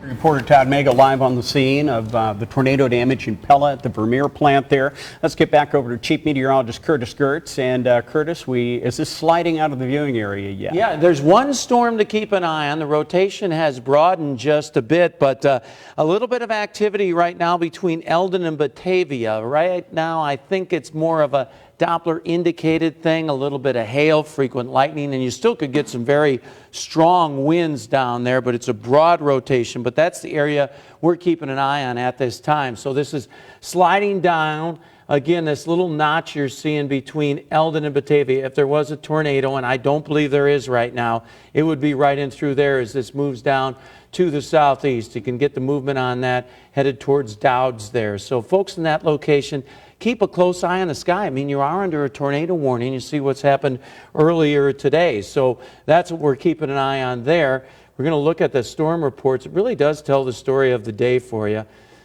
Going to zoom out. I zoomed in way there, but we'll go to the state. Here's what happened.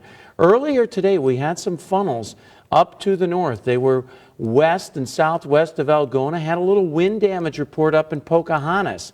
And then we headed over towards east of Webster City, west of Williams, east of Eagle Grove. And I got some reports there of some funnels. And then there was a report near Clarion, south of Clarion, of some damage in a farm field. And earlier, all these funnels were very weak, but then that one produced some damage. And then what happened is we got the report of a tornado near Ankeny, northeast of Ankeny, and it slid right over towards Bondurant. And that was the storm that caused all the damage in Bondurant.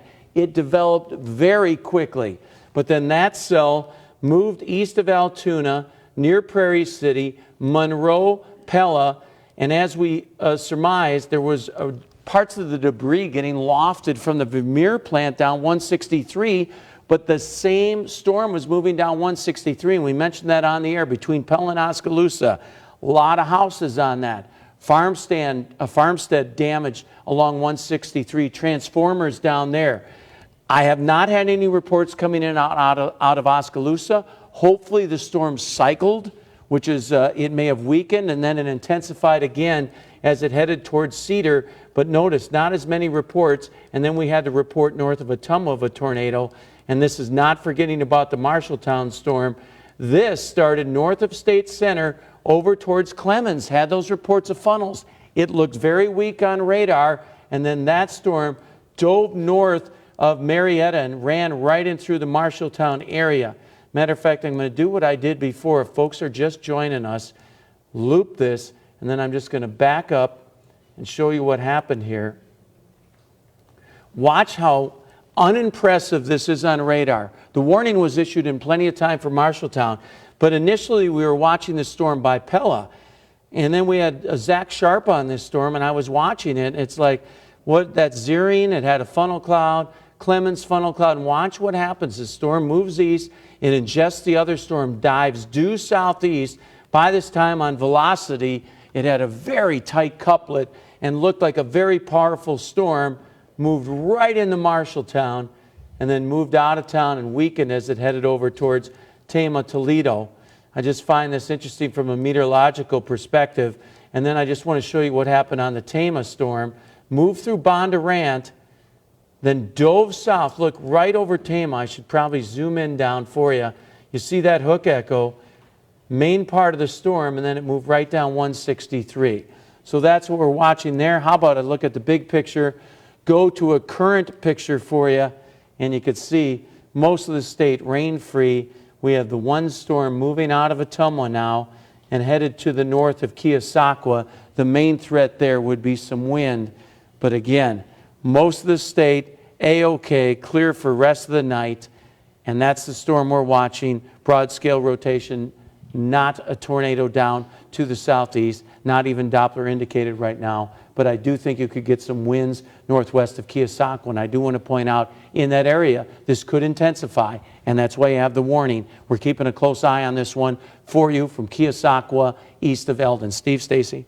Thank you, Curtis. We've been following severe weather all afternoon. One of the storms that Curtis had been telling us about and watching was the tornado in the Marshalltown area.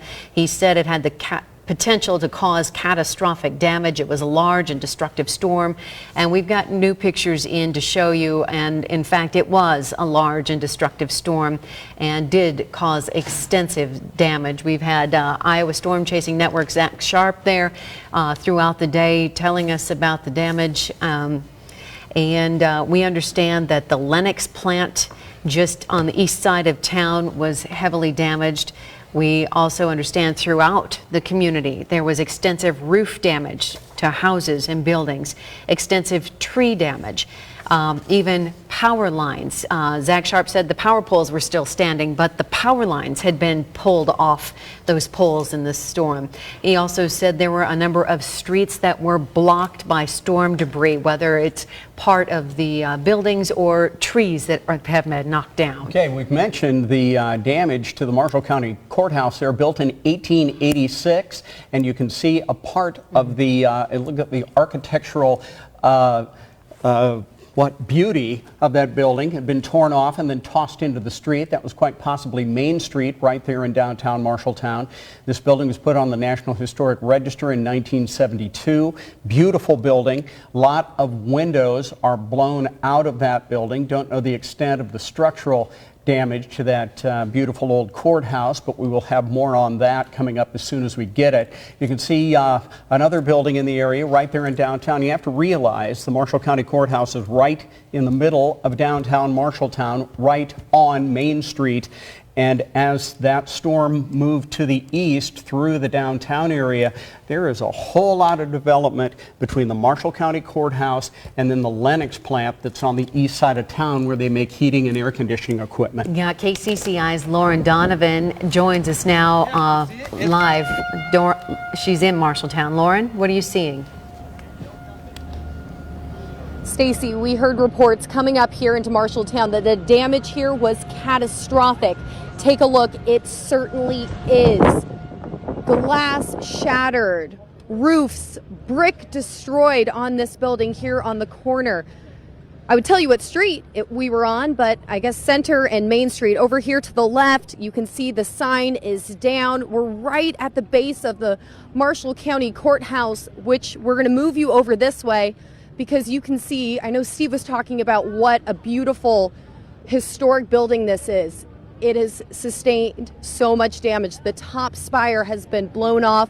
On the other side, you can't see it, but hoses are working to put out what is, I'm assuming to be was some sort of fire on the inside.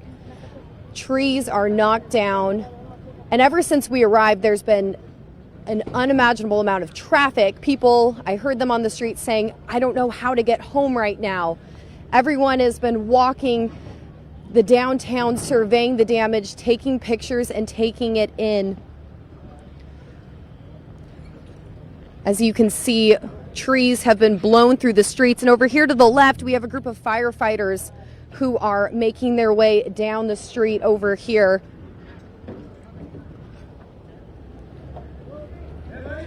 They're going in and out of buildings, surveying the damage. Lauren, you know, we've been asking this of every reporter that we've been talking to. Are you seeing any injured people? Are you seeing any ambulances rushing from the scene?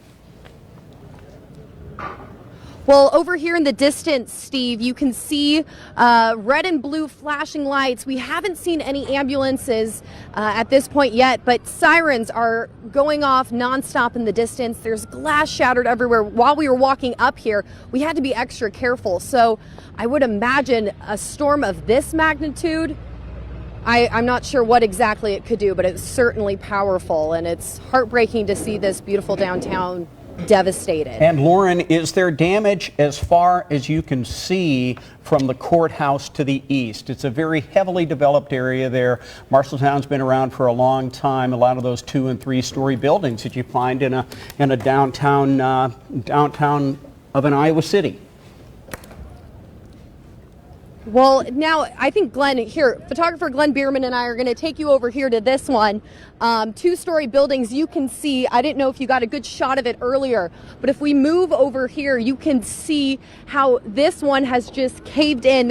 Its bricks are also scattered on the ground here, but up there on the left-hand corner, you can really see where this storm came, and Driving in, you can see how it just gushed through this town.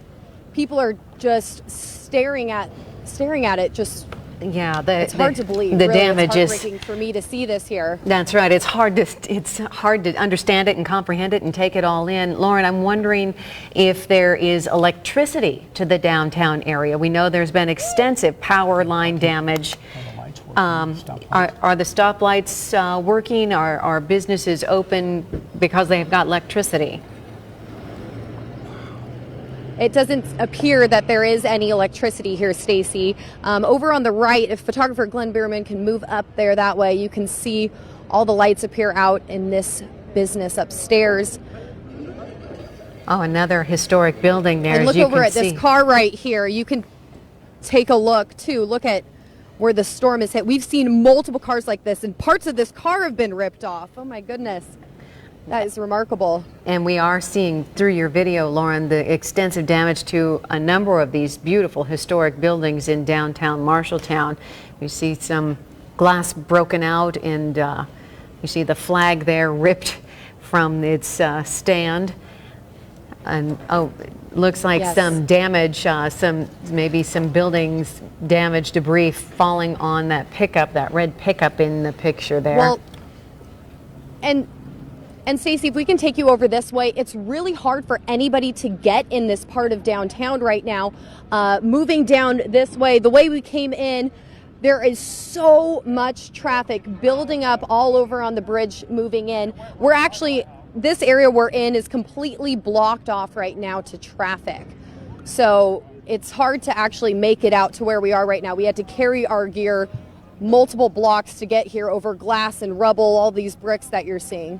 Okay, we do want to let you know, folks, that Marshalltown, a city of about 27,500 people, very substantial industrial base there, and a lot of people live in that downtown area, and we certainly are sending out the best thoughts and prayers that we possibly have right now for the folks in Marshalltown and all of the damaged areas across central Iowa. This line of storms has just been incredible. That's right, and Chief Meteorologist Curtis Gertz has been tracking these storms all afternoon. Curtis? Yeah, it really does tell the story when you look at the storm reports page that we have for you, this activity. I'm just going to highlight a couple for you. They started early in the day.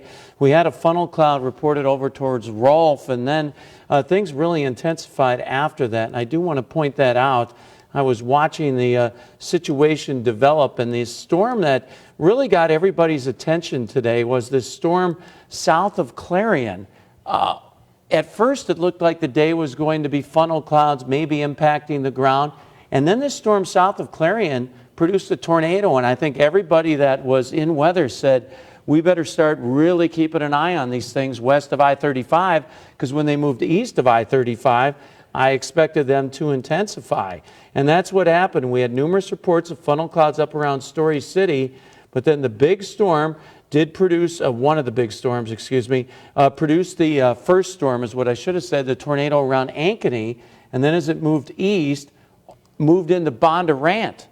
And that storm is the same storm that slid down. We had a report northwest of Colfax. We're on the airville area of that storm with a tornado there, and then it slid down to the south and southeast. Yes, Steve? All right, thank you, Curtis. Let's get out to senior reporter Todd Magel. He's on the side of the Vermeer plant in Pella that has sustained heavy damage today. Todd, what do you have? Steve, we're hearing from Vermeer for the first time. Vince is just joining us now live. He has a statement to make. And Vince, can you tell people first who you are, our viewers, and then tell us what you can about the damage? Yeah, sure. My name is Vince Neuendorp. I'm the Vice President of Operations here at Vermeer. About 4 o'clock this afternoon, severe weather hit our campus, causing some pretty extensive damage.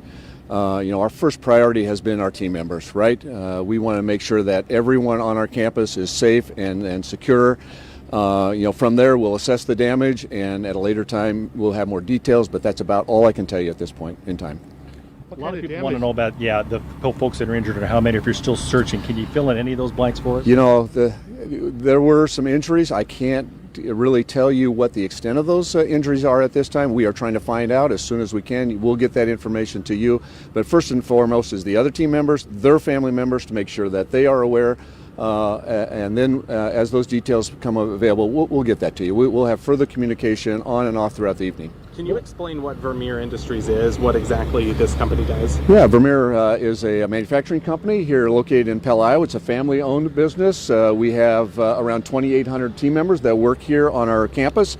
We manufacture industrial and agricultural equipment from steel, raw steel, through final product. Vince, can you tell me, what did you think when you walked out and saw this today?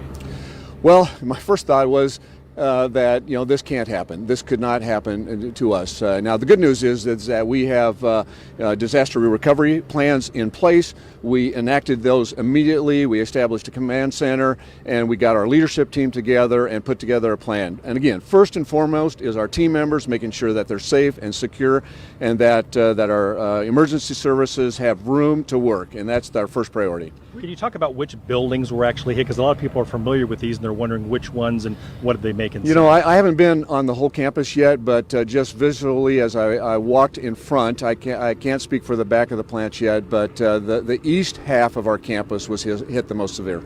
And how many buildings do you know? We have 7 manufacturing plants plus the global pavilion behind us. And how many damage? Protocols might have been working great here. People might have been sheltered in place up to 15 minutes before the storm hit. Can you tell us, is that accurate? You know, absolutely. We have, like I said, we have lots of disaster recovery systems and processes in place. All of our team members were in shelters when that hit, and yeah, from there we went into action. So I think that's as much as we know at this point. Later on, as we have more information available, we will absolutely communicate with you. Okay? Can you talk about what steps you have to take now as you go through the rest of the evening? You know, we're going to assess that as soon as I finish with this interview. So thank you very much, and I'm going to turn it over here to the Vince Neuendorp. Could you spell your last name for us? Neuendorp. Thank you. Thank you. Thank you very much. Lieutenant Cox, any updates since we last talked to you? Have you had a chance to look at the site at all? No updates. Actually, I've been meeting with Vince, talking about what the strategy is, kind of like what we just spoke about or what he spoke about, what the next steps are. Obviously, for Vermeer, it's making sure that everybody is getting the help they needed. We will probably, is it about 6 o'clock right now? We'll plan on having another briefing right at 8 o'clock. Can you talk about who all has joined in on these efforts? I mean, obviously you guys are the lead right now, but who else is here with you? I can't tell you definitively how many other agencies have shown up. I can tell you that it's probably in the 20 to 30 range as far as outside agencies that have come to help. And Vince, a lot of our viewers didn't get a chance to hear your interview earlier because we're live in our 6 o'clock news now. Can you just recap a little bit about what you told me earlier about what you saw when you drove up and how bad this all looks? Just to echo what information Vince had, it's the east end of the Vermeer Mile here. Looks like it sustained the most damage. Obviously, as you guys I'm sure are panning around with your cameras, even across the road there's extensive damage. And right now, emergency services are just trying to get in, make sure that we've got everything covered that we need to be doing. Can you talk a little bit about injuries? I don't know if you've seen folks, how they were injured. Were they, I assume they were in the plant, and that we heard possibly a collapsed wall inside. Is there any indication of what might have been damaged in plant number 7? I have no information about injuries. Like I told you earlier, there were some injuries that were transported to local hospitals. I don't know the extent or the number, and I haven't spoken with anybody as far as structurally what exactly has happened to any of the buildings here. And your name and title, please. I am Lieutenant Shane Cox with the Pella Police Department. Can you explain how you guys might be working through a checklist, just accounting for everyone at this point? I'm the one down here in charge of talking to you guys. Incident Command is dealing with a lot of different things right now, but just before I finish, I'll just reiterate what Vince had to say. Our main priority is to make sure that anybody that's injured or has been injured is getting the help that they need. Okay? Thank you, Lieutenant. Appreciate it. All right, that was Lieutenant Shane Cox from the Pella Police Department. We talked to him earlier, and he just updated us along with management from Vermeer. But if you heard, basically what they said is that they don't have a number of injured. And I'm not sure whether from our angle you can still see a live picture of what we could see. But we are, just so you know, we're near the Global Pavilion. here on the campus of Vermeer Manufacturing, and you can see flags there, and just beyond the flags are where plant number 7 is. And I think we've been showing some video throughout this live interview here about what happened. But basically, a tornado a couple of hours ago blew through, damaged plant number 7 pretty severe from what we can tell from our vantage point. We can't get much closer because the road has been shut down, and for good reason. There's debris, cars piled on top of each other, and I think you can see a little bit of that from where we are here. So the good news is we have not heard about any fatalities, but I should say we talked to one witness who just walked by us a little bit ago, and she thought she'd heard a collapsed wall may have injured some people inside plant number 7, but we have no official confirmation of that. So again, this plant makes farm and agriculture and drilling equipment, some commercial small construction equipment. They've been a family-owned company here in Pella for decades. And that's why this is such a incredible story, because everybody in town certainly knows this company. If you're from Iowa, you know about Vermeer Manufacturing. It's just a legend here in Pella. So it's a tough day, but as you can see, they're on their way to cleaning things up, treating the folks that were injured, and as soon as we hear more about how much closer we can get to get some better video of the damage, we will certainly bring that to you. Steve and Stacy. All right, Todd Magel live in Pella tonight. Thank you. This is KCCI 8 News at 6. We've been covering extensive storm damage all day long to tornado damage. This is from Marshalltown.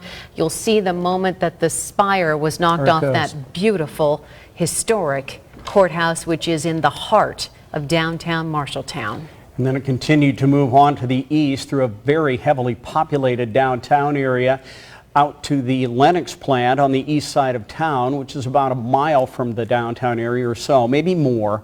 And that plant also sustained some pretty heavy damage. KCCI's Lauren Donovan is there, and Lauren looks like she's talking with somebody. Lauren, we know about the courthouse. The hospital is also located right next to the courthouse. Just wondering if that building has been damaged. I actually don't have an update for you on that one yet, Steve, but behind me is, from speaking to people here, is one of the oldest buildings here in Marshalltown, and it has been it looks like it's been completely gutted.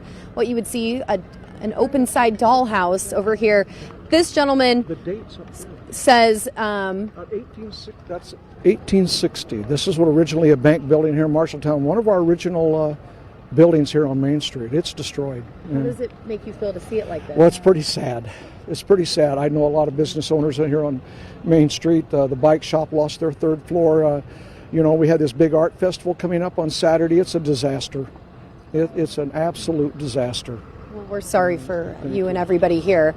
We're also with another man, Tracy Wiseman here, who's going to tell me just when he saw the damage, you rushed to go help your family members, one of which is disabled. Is that correct?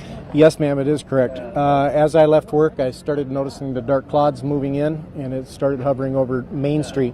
And my brother lives 2 blocks from here, so I circled around and came back up north. I heard on the TV before I left my house that they were looking for first responders, and I've worked in the medical field for 16 years, so I decided to come up and try to help people where I could. Thank God I found my brother and his girlfriend in healthy condition. This is very devastating to this community. It's a multicultural community, and all the people here work very, very hard to work together. And as you can see, all the people walking around, they will all bond and work together to make this community great again. Definitely. Well, thank you, Tracy. Appreciate you taking the time. As you move over here, you can see one of the storefronts totally devastated, broken glass, shattered all around. And this is just what we keep seeing here on the main street in Marshalltown. People have been coming out of their places of work, checking out their vehicles, many of which have been damaged that were left on the street. As you can see, this Jeep here has its back windows blown out.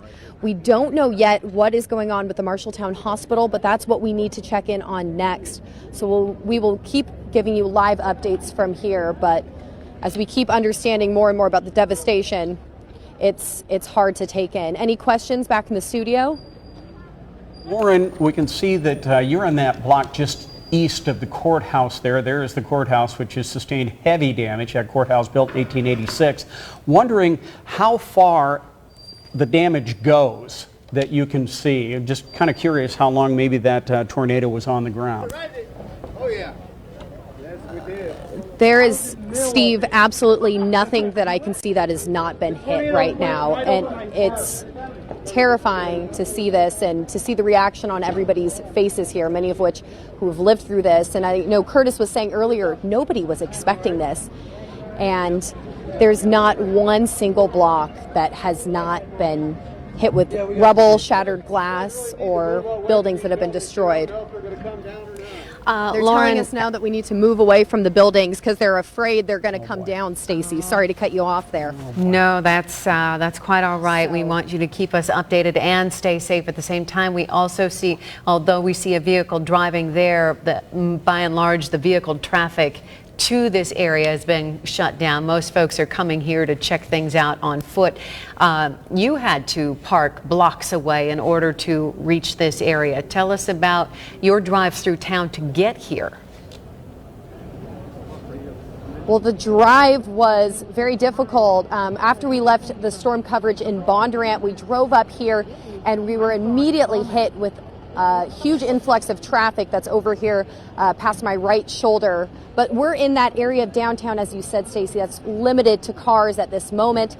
People working to mitigate that. You can see certain vehicles are moving through, but a lot of people have just come out here today to see the damage. I was just told, as we said, there was an arts festival coming up here this weekend that many people were looking forward to. And now we're seeing more pictures. I know, Lauren, you can't see them, but we're seeing more pictures now of damage from this beautiful historic courthouse. A big piece of it laying on the ground next to the building.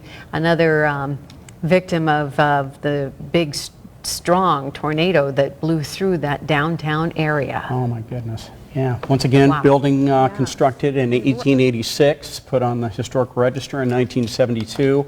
About 27,000 people live in Marshalltown. And boy, a lot of devastation there. Let's go over to another heavily damaged part of central Iowa. Let's go to Bondurant. KCCI's Chris Gothner has been there all afternoon in the Mallard Point neighborhood.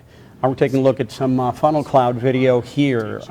This video, well, this is near Bondurant where we actually see the tornado ripping roofs off of buildings. We see them snapping the power lines. You can see the flicker and the flame there as the power lines have been just torn apart. And then we see this great big debris spin all up into the air as the storm is ripping off roofs like they're just toys. And as I said, KCCI's Chris Gothner is there, and Chris is right in the middle of what you just saw. Chris, what's the latest on the situation in Bondurant? Well, Steve and Stacy, if for those of you at home who've been watching us throughout the evening and afternoon, we have moved further east. We've moved further east from where we were before. That's because the gas leak that was around here has been contained. So good news there, but I'm going to walk and show you. We have debris just scattered here all throughout the ground, just various people's accoutrements here just scattered throughout the ground. We've been seeing hats, clothes, you name it, just scattered here. Take a look at some of the destruction as we walk through this park area. You can see where this tornado blew right through, just trees down, decks collapsed, windows just completely blown out. You see siding just removed from that house, giving you a closer look at that when we were before. Just, you can tell we're standing basically right where this tornado blew through right now. You can see just all the stuff scattered about. We got what looks like insulation or just pieces of a house right here, clothes on the ground. You see folks working to contain the damage right next to this above ground pool. The cleanup has already begun.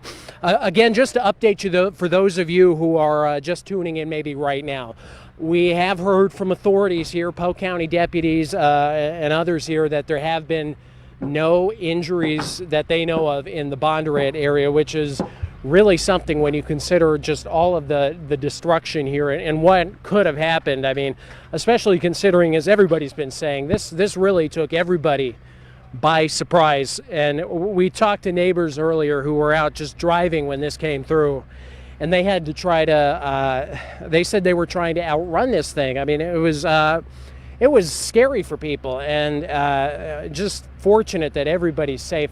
We had that house, I don't know if you all remember that, Chris, where the... Chris, we see. Hi, Stacy. Yeah, we see folks behind you cleaning up already all this storm damage. You've been there throughout the afternoon. What are you hearing from property owners about the damage and what they're seeing and their efforts to clean up? Obviously, it's much too soon for a dollar amount damage estimate, but I mean, we had a house here.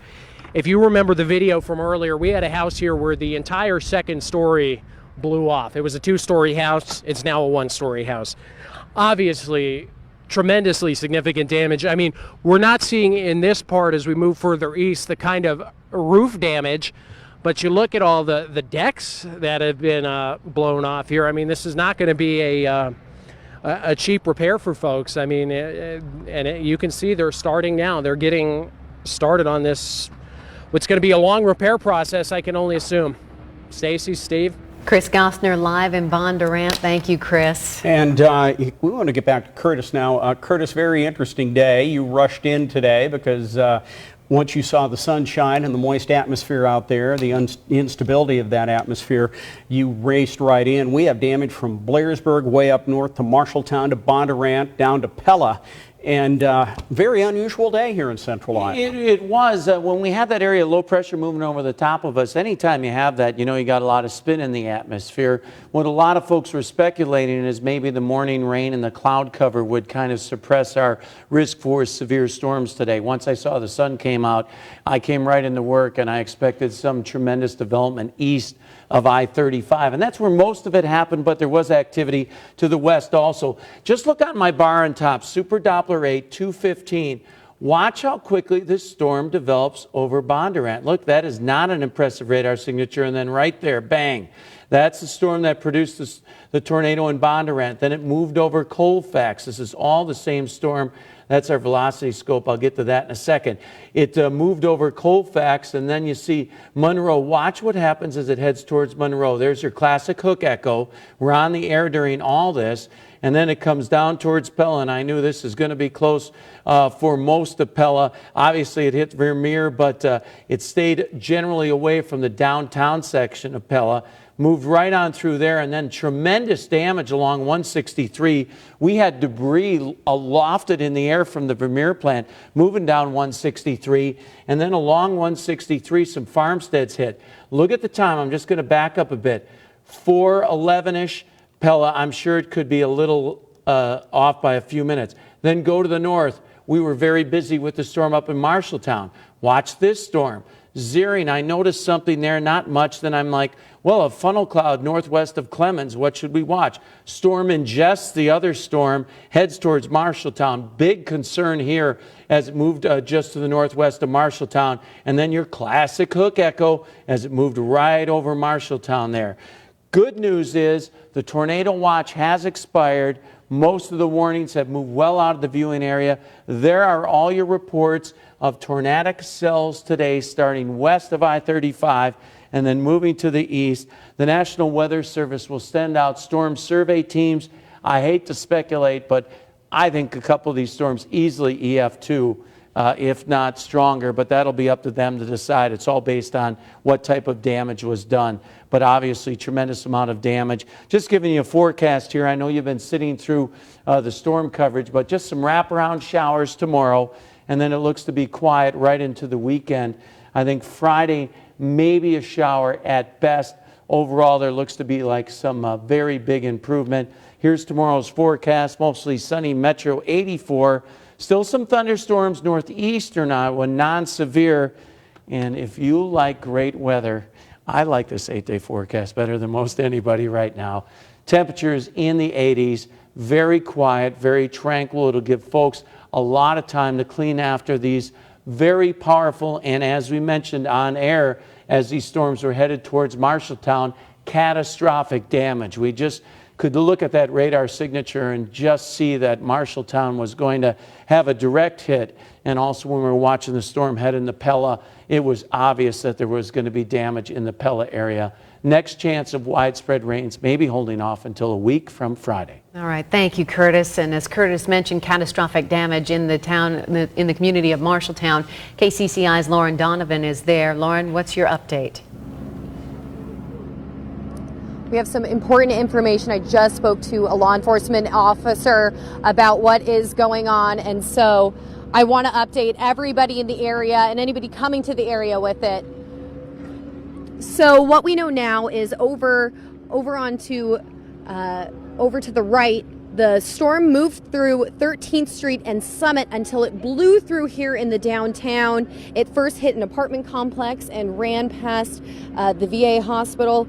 Nobody has been hurt so far. We haven't heard reports yet, but the roof has been taken off many buildings, and Town Center has actually been located off-site for now while they try to work out what is going down here right now. Obviously, you can see the devastation, but they're really asking people to go home right now. All these people you see around me, they're urging them to get back to their homes because first responders are having a really tough time getting around. What takes them 20 minutes to, or typically 5 minutes to get anywhere, is taking more along the lines of 20. There have also been reports of several gas leaks that are going on right now. And so that is what is going on here in Marshalltown, but the law enforcement officers wanted me to pass that along to you. Okay, Lauren Donovan, thank you very much. Pella took a pretty darn good punch today from these storms. KCCI senior reporter Todd Magel is there on the scene at the Vermeer plant, and Todd, looks like you have a guest.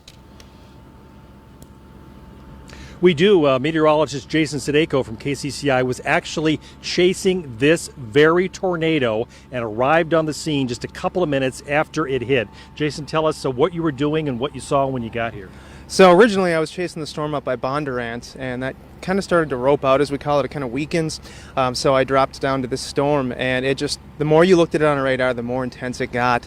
And I tried to stay back a ways because there was a lot of rain associated with it, especially from my angle coming from the north, so I couldn't see the tornado, but I could see some of the damage that led up to it. Like when I was on 163 East, there was power line damage, there was tree damage, and there were cars stopped on both sides of the road, so you know that there was something serious going on ahead of that. So I tried to slowly make my way beyond that, and I didn't really get to see the scope of the damage until I pulled right into the plant. I mean, there may have been trees down and power lines down outside of this area, but once I pulled up to the plant, you could really see the scope of things, especially looking at the park stacked on top of each other, and it was just, immediately you just start to think of the people. Oh God, this is... Okay, we're having problems with Todd Magel's live audio and picture there. We do want to pass this on. We understand that the hospital in Marshalltown, the Unity Point Health facility in Marshalltown, was hit by a tornado at about 5 o'clock today. No patient or staff injuries reported within the hospital. The building did sustain structural damage. So they are evacuating patients to Unity Point Health in Waterloo and Unity Point Health in Grundy Center, and they are unable to treat incoming patients at this time, but it's amazing that nobody inside that facility when the tornado hit was injured. Exactly. We're going to go back to KCCI senior reporter Todd Magel in Pella. Todd. Steve and Stacy, we were just talking to Jason Zadeko, our meteorologist, who actually chased the tornado right into town and saw some of the damage firsthand when you arrived here. And you sent us back some video that we've been showing as well. You talked about some of the cars. Talk about what you saw here just behind us here at Vermeer. It was almost kind of intimidating. I mean, you see damage, or you see the signature on the radar, but you don't necessarily correspond that with this magnitude of damage. So when I drove up, I actually came around the back side of the building, and you could see from afar some of the roof damage that they had, but you couldn't see the full scope of it yet. And I came around the side of the building, and you could just see just the mass destruction. One of the buildings was collapsed. Well, not the whole building, the side, just a wall. And the parking lot cars just toppled on top of each other like rag dolls. So you see something like that, and it kind of hits you as a person. You know, what if that was my car? Oh my God, what if there's somebody in that car? So, yeah, it was overwhelming. You know, Curtis has been talking about the fact that these storms were not something that I think anybody really expected to be this severe today. So you were chasing it. So when did you decide, oh, this was something that I needed to chase today? I mean, at first it just started off, there was the storm up kind of by Prairie City, Bondurant, and I'm like, there's the potential there for that to produce something. So I just went, and I thought that might be one of the only storms of the day. And then you just saw the other ones start to fire, and especially the one here in Pella. As soon as that one fired up and started to intensify, you knew it was going to be something bad. So that's when I made the decision to start heading south and see what I could see and just, I guess, get here. Jason Sadeko, thanks so much. I know you've had a long day of storm chasing, so we'll let you go and mention a couple of quick things. We did talk to some folks at Pella. This is the 70th year. This is their anniversary year for manufacturing farm and light industrial equipment in town here. And we were told that they were having a customer appreciation day. That's why you saw some of those buses that we showed you earlier that are behind me here. And I think if I can get out of the way, you can see some of the tourists. There was a tractor pulling kind of a tram that people were involved with there. And they had people here from around the country and around the world that were here for a customer appreciation day. And as you can see, they were set up in some hospitality areas outside the global pavilion where we are now. Just east of Pella. And so that is another twist, I think, that wasn't certainly expected today. But just beyond, as we've been showing you, is where the damage is, plant number 7, where they produce drilling equipment and what they call mud pumps. They produce a large number of different small machines that farmers and construction workers use. So again, the latest is that they are trying to clean up some of the damage. They've got some injured people. We don't have a number yet, and we don't have an indication on exactly what is damaged because we haven't got up that closely here. So that's the latest from Pella. We'll throw it back to Steve and Stacy. Okay, thank you very much, Todd. Let's go back over to Chief Meteorologist Curtis Gertz. And Curtis, you have what kind of radar data that tells a story of what went on in we Pella? were watching it. We knew when it was north of Pella that it was going to be a big problems there. We watched the velocity. This is basically the wind going towards and away from the radar. And where you watch is red and green coming together. This is a very tight couplet, as we call it. Very dangerous there. Look at your timeline. That was at 4:04. That's north of Pella. Then right in through here. Again, very dangerous, just east of Pella, probably right around the Vermeer plant. And then that one slid on out, although I did expect it to produce damage along 163 north of Layton, and it did down that way. And we're just reviewing this quickly for you. And I wanted to show you one other thing quickly, is up in the Marshalltown area, and I'm doing all this on the fly, folks. Normally I have all these graphics loaded ahead of time, but this is what it looked like up in Marshalltown. Notice the couplet not as good. Then I was well on the air by now, and there it is, right headed towards Marshalltown. Same kind of scenario. You look, there it is, red and green, right next to each other, and here it just kind of slid on in, and that's right downtown Marshalltown when that came on through at an estimation anywhere from 435 to 440. But boy, both of those storms intensified moments before they hit major metropolitan areas. Typically here in Iowa, you know, a lot of our tornado damage is farmsteads here and there, but exactly when these storms hit town was in exactly when they were at their most powerful. Steve and Stacy? Right, thank you very much, Curtis. Let's go back to Marshalltown. KCCI's Lauren Donovan is there in a very heavily damaged downtown Marshalltown. And Lauren, what do you have for us now? Well, Steve, we have a new update on the condition of the hospital. We were just shooting video here in front of the Marshall County Courthouse when this woman stopped by us and let us know what was going on. So I have Janita here with me. Janita, can you tell me about what was happening? You were inside the actual building when the roof got blown off. You know, we were on the second floor of the hospital, and they were all very calm, very professional. They followed the warnings. They put everybody that they could inside of the hallway, shut all the fire doors, and kept checking on patients. They couldn't move into the hall. And we really didn't know anything what was happening. You all knew more than we did. And then we started getting calls from our kids and friends, "Are you okay?" So I was out here taking pictures and seeing what the damage was when my husband just called me and said, "Get back here," because the roof was taken off the hospital and they're moving the patients to Waterloo. So that's all I know. That's all you know. Well, thank you so much Yeah. and you better get back to him. So Yes, we'll let I you go. am. Thank you, Okay, Janita. thank Stay you. safe.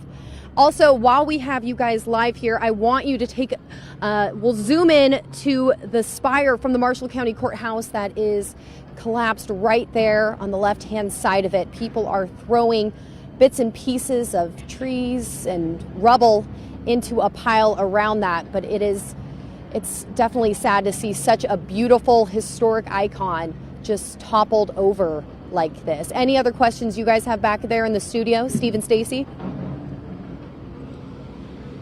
Yes, Lauren, it looks as though they are picking up pieces of what was the cupola there and just stacking it together. So maybe if they can reconstruct that thing, they can not necessarily reuse those pieces, but maybe they can at least get an idea of size and how to reconstruct that thing. Is that what you're saying?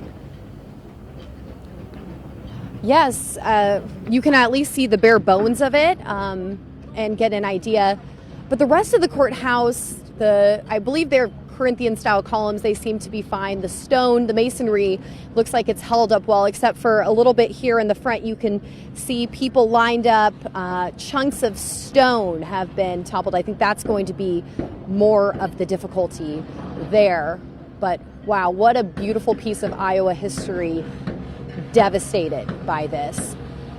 I think the big threat now for folks is standing too close to these damaged buildings for fear of falling debris, falling bricks, falling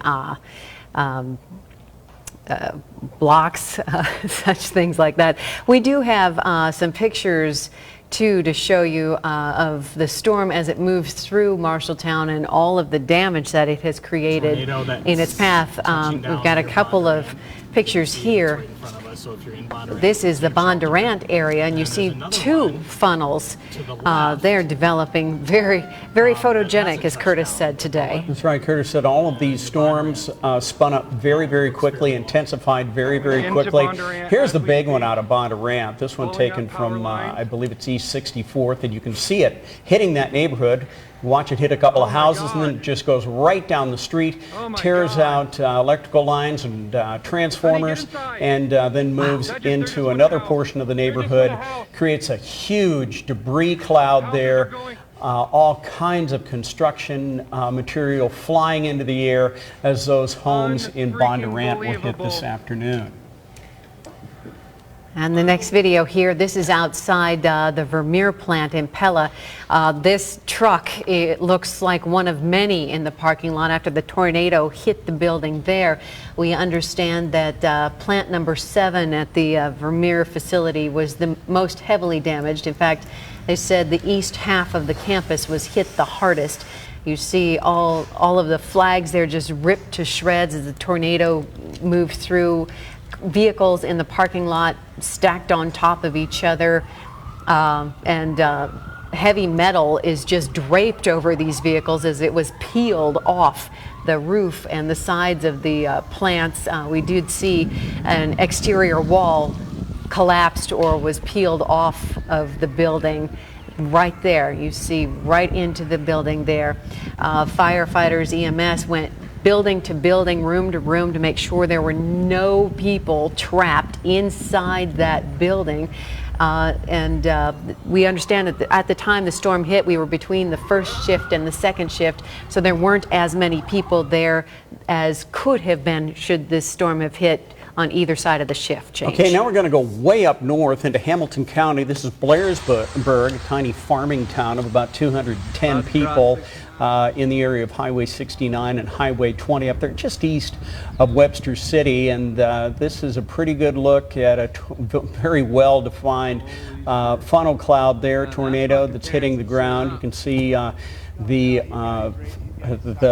windmills that are just so prevalent across the state of Iowa, especially across north central Iowa, spinning in the breeze there. We understand there was some tree damage and maybe some structure damage in Blairsburg, once again a town of about 210 people, and we certainly hope everybody up there is okay. We do want to stress once again, folks, we don't have a whole lot of information on injuries. We're trying to get that as quickly as we can. That's exactly right. And this is the tornado that moves through downtown Marshalltown.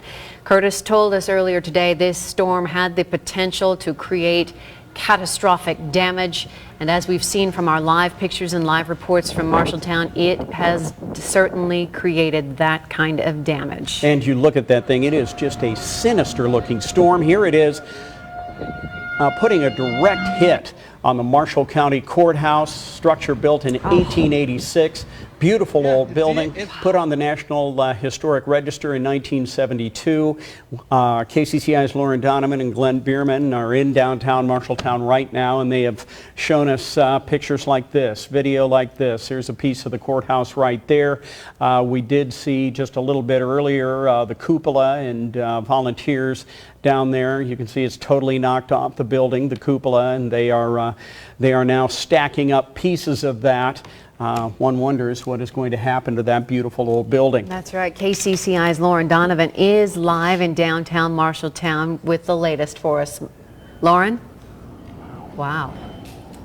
Well, Steve and Stacy, as we continue to update you, I know you asked earlier, where can you see damage? And this is just evidence. We moved one street over from where we were a couple hits ago.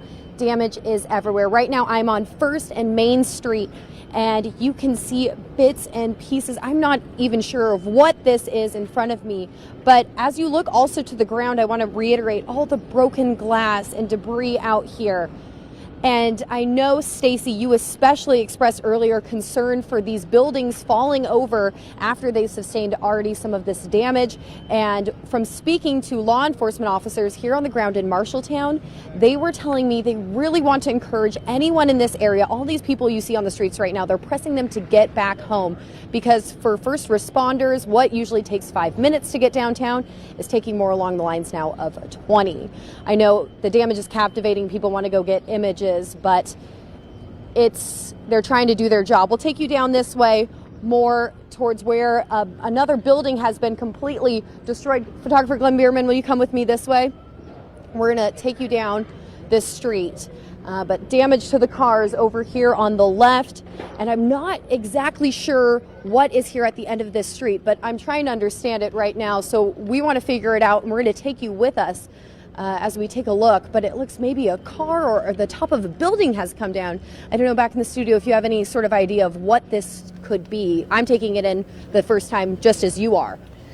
Not sure what that is. I've been to Marshalltown many times, Lauren, but that is a very heavily developed, very heavily populated portion of town. Marshalltown downtown is expansive. About 27,500 people live there according to the last census, and it's a very active, busy downtown area. And a lot of beautiful historic buildings that are still standing in the downtown area, and we see a lot of the debris falling that has fallen from the buildings and onto vehicles below and onto the sidewalks and onto the streets, as you've been showing us. And to see folks standing so close to these buildings now, it's a dangerous place to be. And Stacey, we also said in our last hit that there was there's been multiple gas main breaks here. So police are just trying to corral people, telling them to go home. This is not what they want right here, what's happening right now, that's for certain. That's right, and we also did get an update from Unity Point Health Facility, Marshalltown, that the hospital, the facility was hit by the tornado around 5 o'clock today.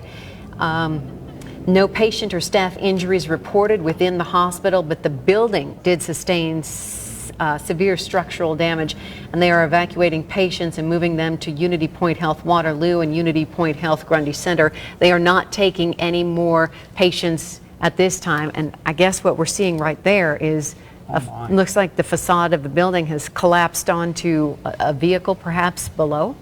Yes, and it looks like they're very carefully going through that. Yes, that's what it looks like. There's a white pickup truck is what's behind, but we were trying to make our way over to the Unity Point Hospital here, and we just keep getting stopped because we're seeing things like what you are watching unfold right now live in front of us.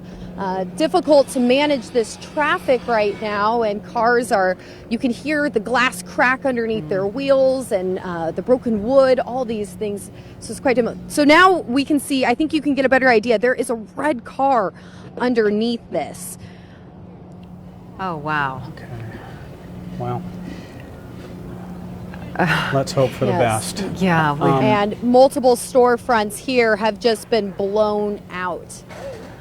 Hoping nobody was in the vehicle at the time that that building came crashing down on top of the car.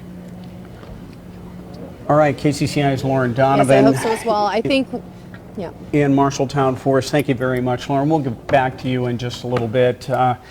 Curtis, it just seems to get worse the more pictures we get from these devastated areas. Yeah, and the day started out with weak funnels, potential for weak tornadoes, and then after this crossed I-35, everything intensified. I expected that to happen. When we first went on the air with the Bondurant storm, we mentioned as it marched to the east, we were expecting storms to get stronger. Unfortunately, both of those storms that intensified right over Marshalltown and east and north of the Pella area. This is what it looked like at 1:53. We were getting numerous reports of weak funnels. Everything crossed I-35. And then I'm just going to go forward for you, and you could see at one time, there's your two supercells, the one over Marshall County and the one over Marion County. How about we zoom in on those for you? The first storm up in Marshalltown moved over Story County with funnel reports and then just dug south and moved right over Marshalltown.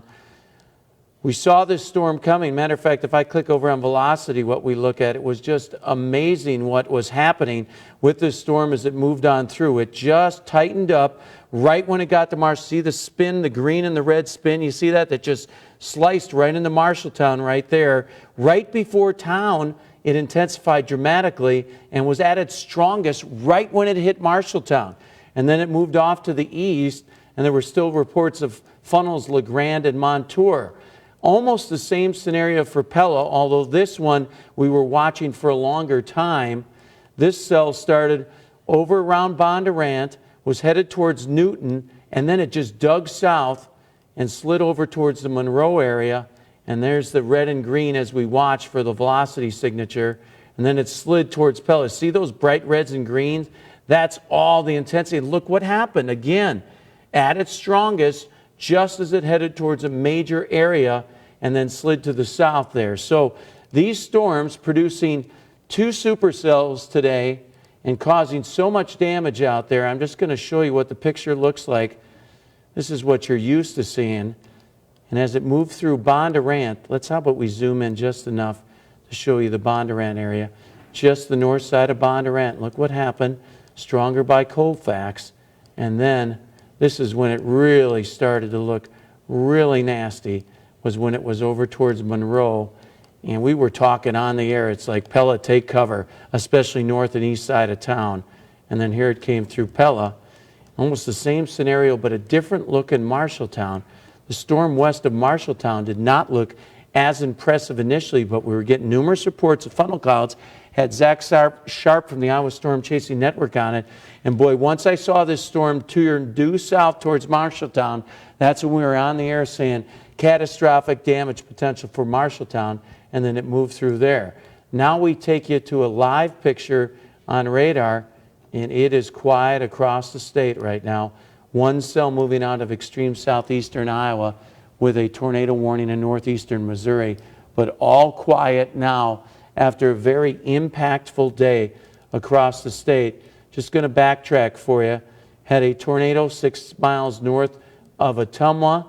The good news, I would say, in all this is that this incredibly powerful storm moving down Highway 163 was headed right for Oskaloosa, and it weakened right before it got to Oskaloosa.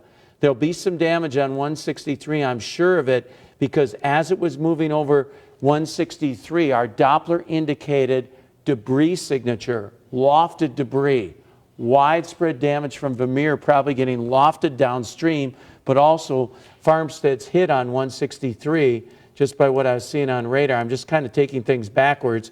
Tornado report there north of Pella. Funnel cloud tornado reports Monroe east of Monroe. Reesner, we saw that storm. Prairie City, the funnel. Mitchellville over towards Colfax, and then, well, here it is in Bondurant with all your reports there as it moved on through. And this storm started with a very weak tornado signature around east side of Ankeny. And we were watching that there. So lot of activity moving on through, and then this is what we watched: funnel clouds Clemens, funnel clouds St. Anthony, and then the tornadic impact over there, right over Marshalltown, as it moved right through the heart of town. So a big day for those tornadoes. And again, our own Jason Sadeko was looking at the damage. National Weather Service will be out there tomorrow. I really think probably going to end up with, and I don't like to speculate, but probably EF2 damage plus with these storms. When you're talking EF2, you're talking winds of what speeds, Curtis? With this storm, I saw winds on the radar, and that's another thing, 120 miles an hour, maybe higher. Wow. So we'll have to see what comes out of this. And I know everybody in weather hates to speculate. That's the thing, we don't like to talk about the damage. The Weather Service will be out there tomorrow, and they'll look at things, and they'll see by how far did this car move, how far was this car rolled over, what type of tree damage, what's embedded in the concrete.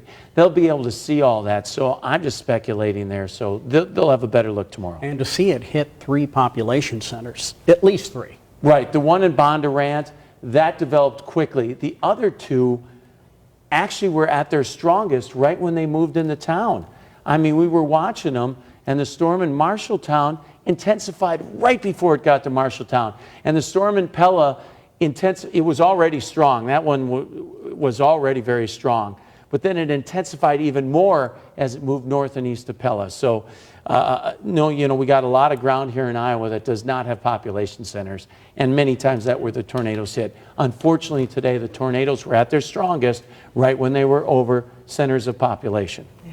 All right, Curtis, thank you. Now we want to talk to Mike Wagner from Alliant Energy. He's on the phone with us this evening. Mike, it's been a busy day for your folks.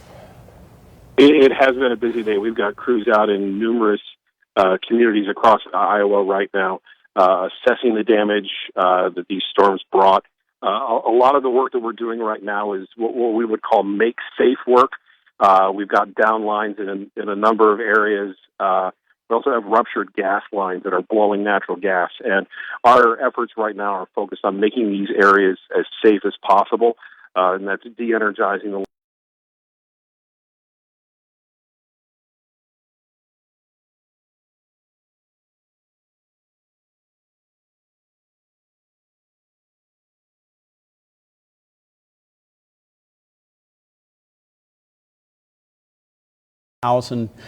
customers who are out of power right now. Which areas are you working on hardest right now? Which areas are the hardest hit? Right now, Marshalltown, there's some damage. As I look at our outage map, is one of the areas that we're focusing on. Pella is another. Ottumwa is another area that we're keeping an eye on. As you kind of watched throughout the whole, late afternoon, these storms swept across a good part of our service area throughout the afternoon. So right now we're kind of in the stage of just kind of seeing how bad the damage is and what Mother Nature left on. What are the priority centers for you, Mike? Marshalltown is a big one for us right now, and Pella is also another one. And really for us right now, the biggest concern that we have are those down power lines and those ruptured gas lines. We want people to stay away from these as best they can. We understand that the situation where they live is one where they might be kind of limited as far as where they can shelter. But a down power line is very dangerous. A ruptured natural gas line is very dangerous. We want folks to stay away from these, and we also want them to report them. If there's an electric outage, they can report that through our website, alliantenergy.com/outage. They can also report that electric outage or gas outage through our 1-800 number, and that's 1-800-ALLIANT. The more information we have as far as what the situation is, that helps us assess it and figure out what work needs to be done. Okay, Mike, thank you very much for the information. We will certainly be getting back to you.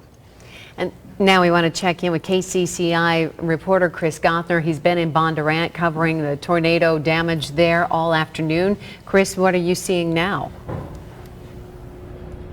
Well, right now it seems like we're in the cleanup and maybe surveying phase with the damage here. There are a lot of crews out here. The power crews have seemed to clean off these wires here, but lots of neighbors going around looking at the damage. You see some of these crews surveying out here by this house where that second floor just got totally blown away.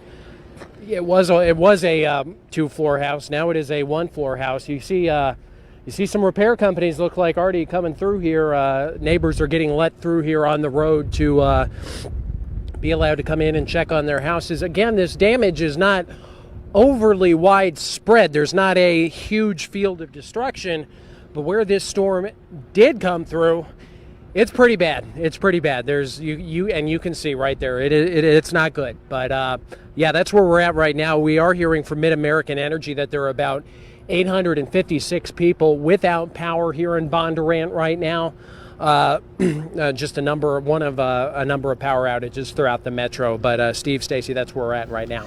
All right, Chris, thank you very much. We can go through the numbers that we have right now from Mid-American Energy with regard to their power outages. Chris just mentioned the 856 in Bondurant. Looks like Layton is 88 customers without power, 580 in Mahaska County, Oskaloosa 193 customers, Mid-American Energy customers out of power, and then in Polk County 589 customers without power. Now we want to check in with KCCI senior reporter Todd Magel. He's live outside the Vermeer plant near Pella. That plant was severely damaged in this afternoon's tornadoes. Todd? Stacy and Steve, we are on the east side of Pella, and behind me is the historic Vermeer Manufacturing Company. Been here for 70 years. Certainly one of the most catastrophic events in company history here today. You're looking west toward Pella. This is the campus for Vermeer Manufacturing. Just if you haven't caught up with us, they manufacture farm equipment and construction equipment, diggers and other types of equipment. They got hit with this massive tornado late this afternoon, and Plant 7 is the one, in case people from around here know what that is the one that was hit. That's the plant that makes mud pumps, we're told, and some drilling equipment. There were people in the plant. We don't yet know how many people were inside. We were able to talk to police here. We were able to talk to some folks from Vermeer. They came out and did a quick little impromptu news conference a while ago. Basically, they say that they had a bit of a warning. The tornado hit plant number 7.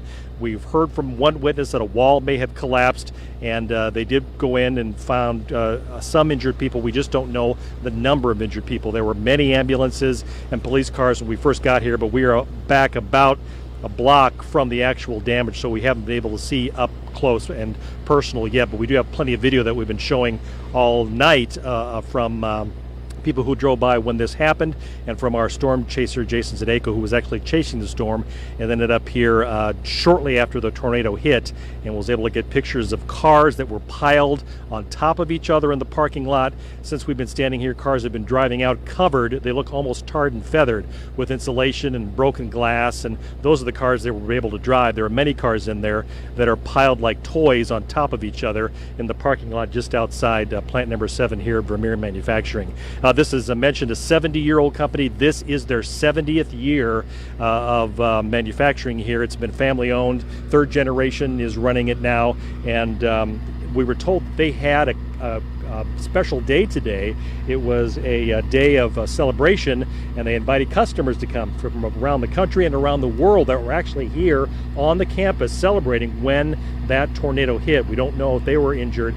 Again, we're supposed to get a news conference about 8 o'clock tonight with the Pella police. They're cordoned off this area from traffic because it is such a mess here where we are, and we hope to learn details of who was injured, how many folks were injured, how severe those injuries are. We do know some people were taken to the hospital. The good news is there was, we believe, a shift change around 3 or 3:30, and that means that there may have been fewer people inside this building, which means fewer people may have been injured. So that's the latest from Pella here, just to bring you up to date.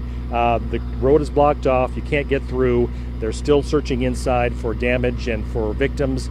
And as far as we know, there have been some injuries. We don't know about any fatalities, but haven't heard that yet. Steve and Stacy? All right, Todd, we see the Global Pavilion behind you there, but there are also 7 manufacturing facilities there.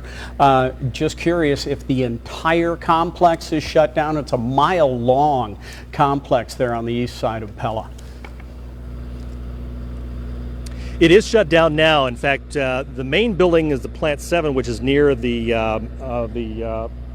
global pavilion where we are now, but we're told from some other witnesses that there was damage, they believe, to some other buildings that are just to the west of where we are down this long road where Vermeer is located. So we don't know about injuries in those buildings, but Vermeer vice president said that they believe there is still some damage to other plants. So right now the company is shut down. Certainly their first priority, they told us, is making sure that their workers are safe and making sure that they've gotten to everybody they can get to that were inside at least the main building and certainly some of these other buildings. So we hope to hear from them again tonight around 8 o'clock. We're told to get the latest conditions and the latest damage reports here at Vermeer Manufacturing in Pella. Steve and Stacy. And Todd, one more question for you before we let you go. Wondering what employees, if you've had any information about what employees need to know. I don't know if the plant runs 24 hours a day, if there's a night shift coming in, or for folks who are coming in the early morning. I don't know if any of that kind of information has been announced yet, if you have any of that to pass along. We haven't heard yet. I assume they're using internal communications for the most part to let folks know, but I haven't specifically been able to ask that question, and maybe that's one we can answer tonight at 6, because there are, I believe, 3,000, maybe 3,500 people that work at Vermeer Manufacturing. So they have a lot of folks here that are certainly concerned about what happened, and of course those folks have families, so you can imagine there are thousands of people here in Pella and around this area in Marion County that are very concerned about what happens next with their jobs, with their shifts, with their scheduling, with the future of this plant. But I can tell you, it's been around 70 years. We talked to the vice president of Vermeer, and he sounded very upbeat, saying, you know, they're going to get through this. They're going to help the people out. They're going to make sure everybody's safe. And you can just bet that, you know, as soon as this damage is assessed, that they will get right back to repairing and rebuilding some of the manufacturing drills and other equipment that they've made here for 70 years. All right. KCCI senior reporter Todd Magel live on the scene of severe tornado damage on the Vermeer plant in the Pella area. Thank you, Todd. Well, as usual, KCCI viewers helping us cover this storm. I mean, they happen in their communities. Here's Chief Meteorologist Curtis Gertz, and you're getting video and pictures in as well, aren't you? I am. I just had a chance to look at both my Twitter and Facebook, and I got something coming in out of the Vermeer plant. Now, I know it's a little smaller. It was vertical, but if you just look at the car damage, these are all new pictures coming in out of there that I got right after the storm. So you could see cars rolled over.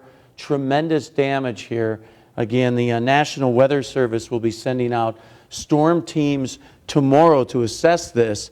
And again, when they look at the damage, you'll probably see damage reports of winds over 120 miles an hour. But again, that's speculation, as I mentioned earlier, probably EF2 plus in a couple of these spots, if not better. But that's up to them. And when they get a closer look, they'll be able to decide. But again, all this activity started out very quietly, and then it just got going. The first storm of the day that we had reports of damage was south of Clarion. There was damage in a farm field there. And that's when, with all the sunshine, that I really started to get concerned. And then we got the report of the tornado over in Ankeny that hit Bondurant. All of this you're seeing from Ankeny over towards west of Newton, Monroe, Pella, that's all the same supercellular storm. That was the storm that was on the ground the longest. And then the storm in Marshalltown, there were about 3 little cells that moved out of Story County, and then they all came together and then hit Marshall County. And unfortunately, they were at their strongest when they moved through the Marshalltown area. But I'll give you a quick forecast because I know some of you folks have been watching so long, and this system is out of here. And it's going to be quiet tomorrow. We'll be in wraparound moisture, maybe an isolated shower in the afternoon and some cloud cover. But absolutely, the last day that could cause any wrinkles in your weather are Friday. And the weekend right now looks glorious, as we'll see some fine weather Saturday and headed into the future. So tomorrow, 84, mostly sunny, thunderstorms generally along the Mississippi River Valley. And then as we head into your 8-day forecast, temperatures in the mid-80s. It's almost repeat days right through next Wednesday with lows in the 60s, a bit of humidity, maybe another storm chance next Friday. But a busy day here at KCCI 8 weather-wise, and we had those big old supercells, a little more Oklahoma looking and Kansas looking. We haven't had storms like that in some time. We normally have the line with a few embedded tornadoes, but 2 big storms decided to dominate the day.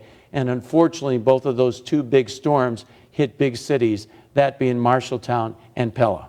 All right, Curtis, thank you very much. Dominating the day and dominating the programming here on KCCI.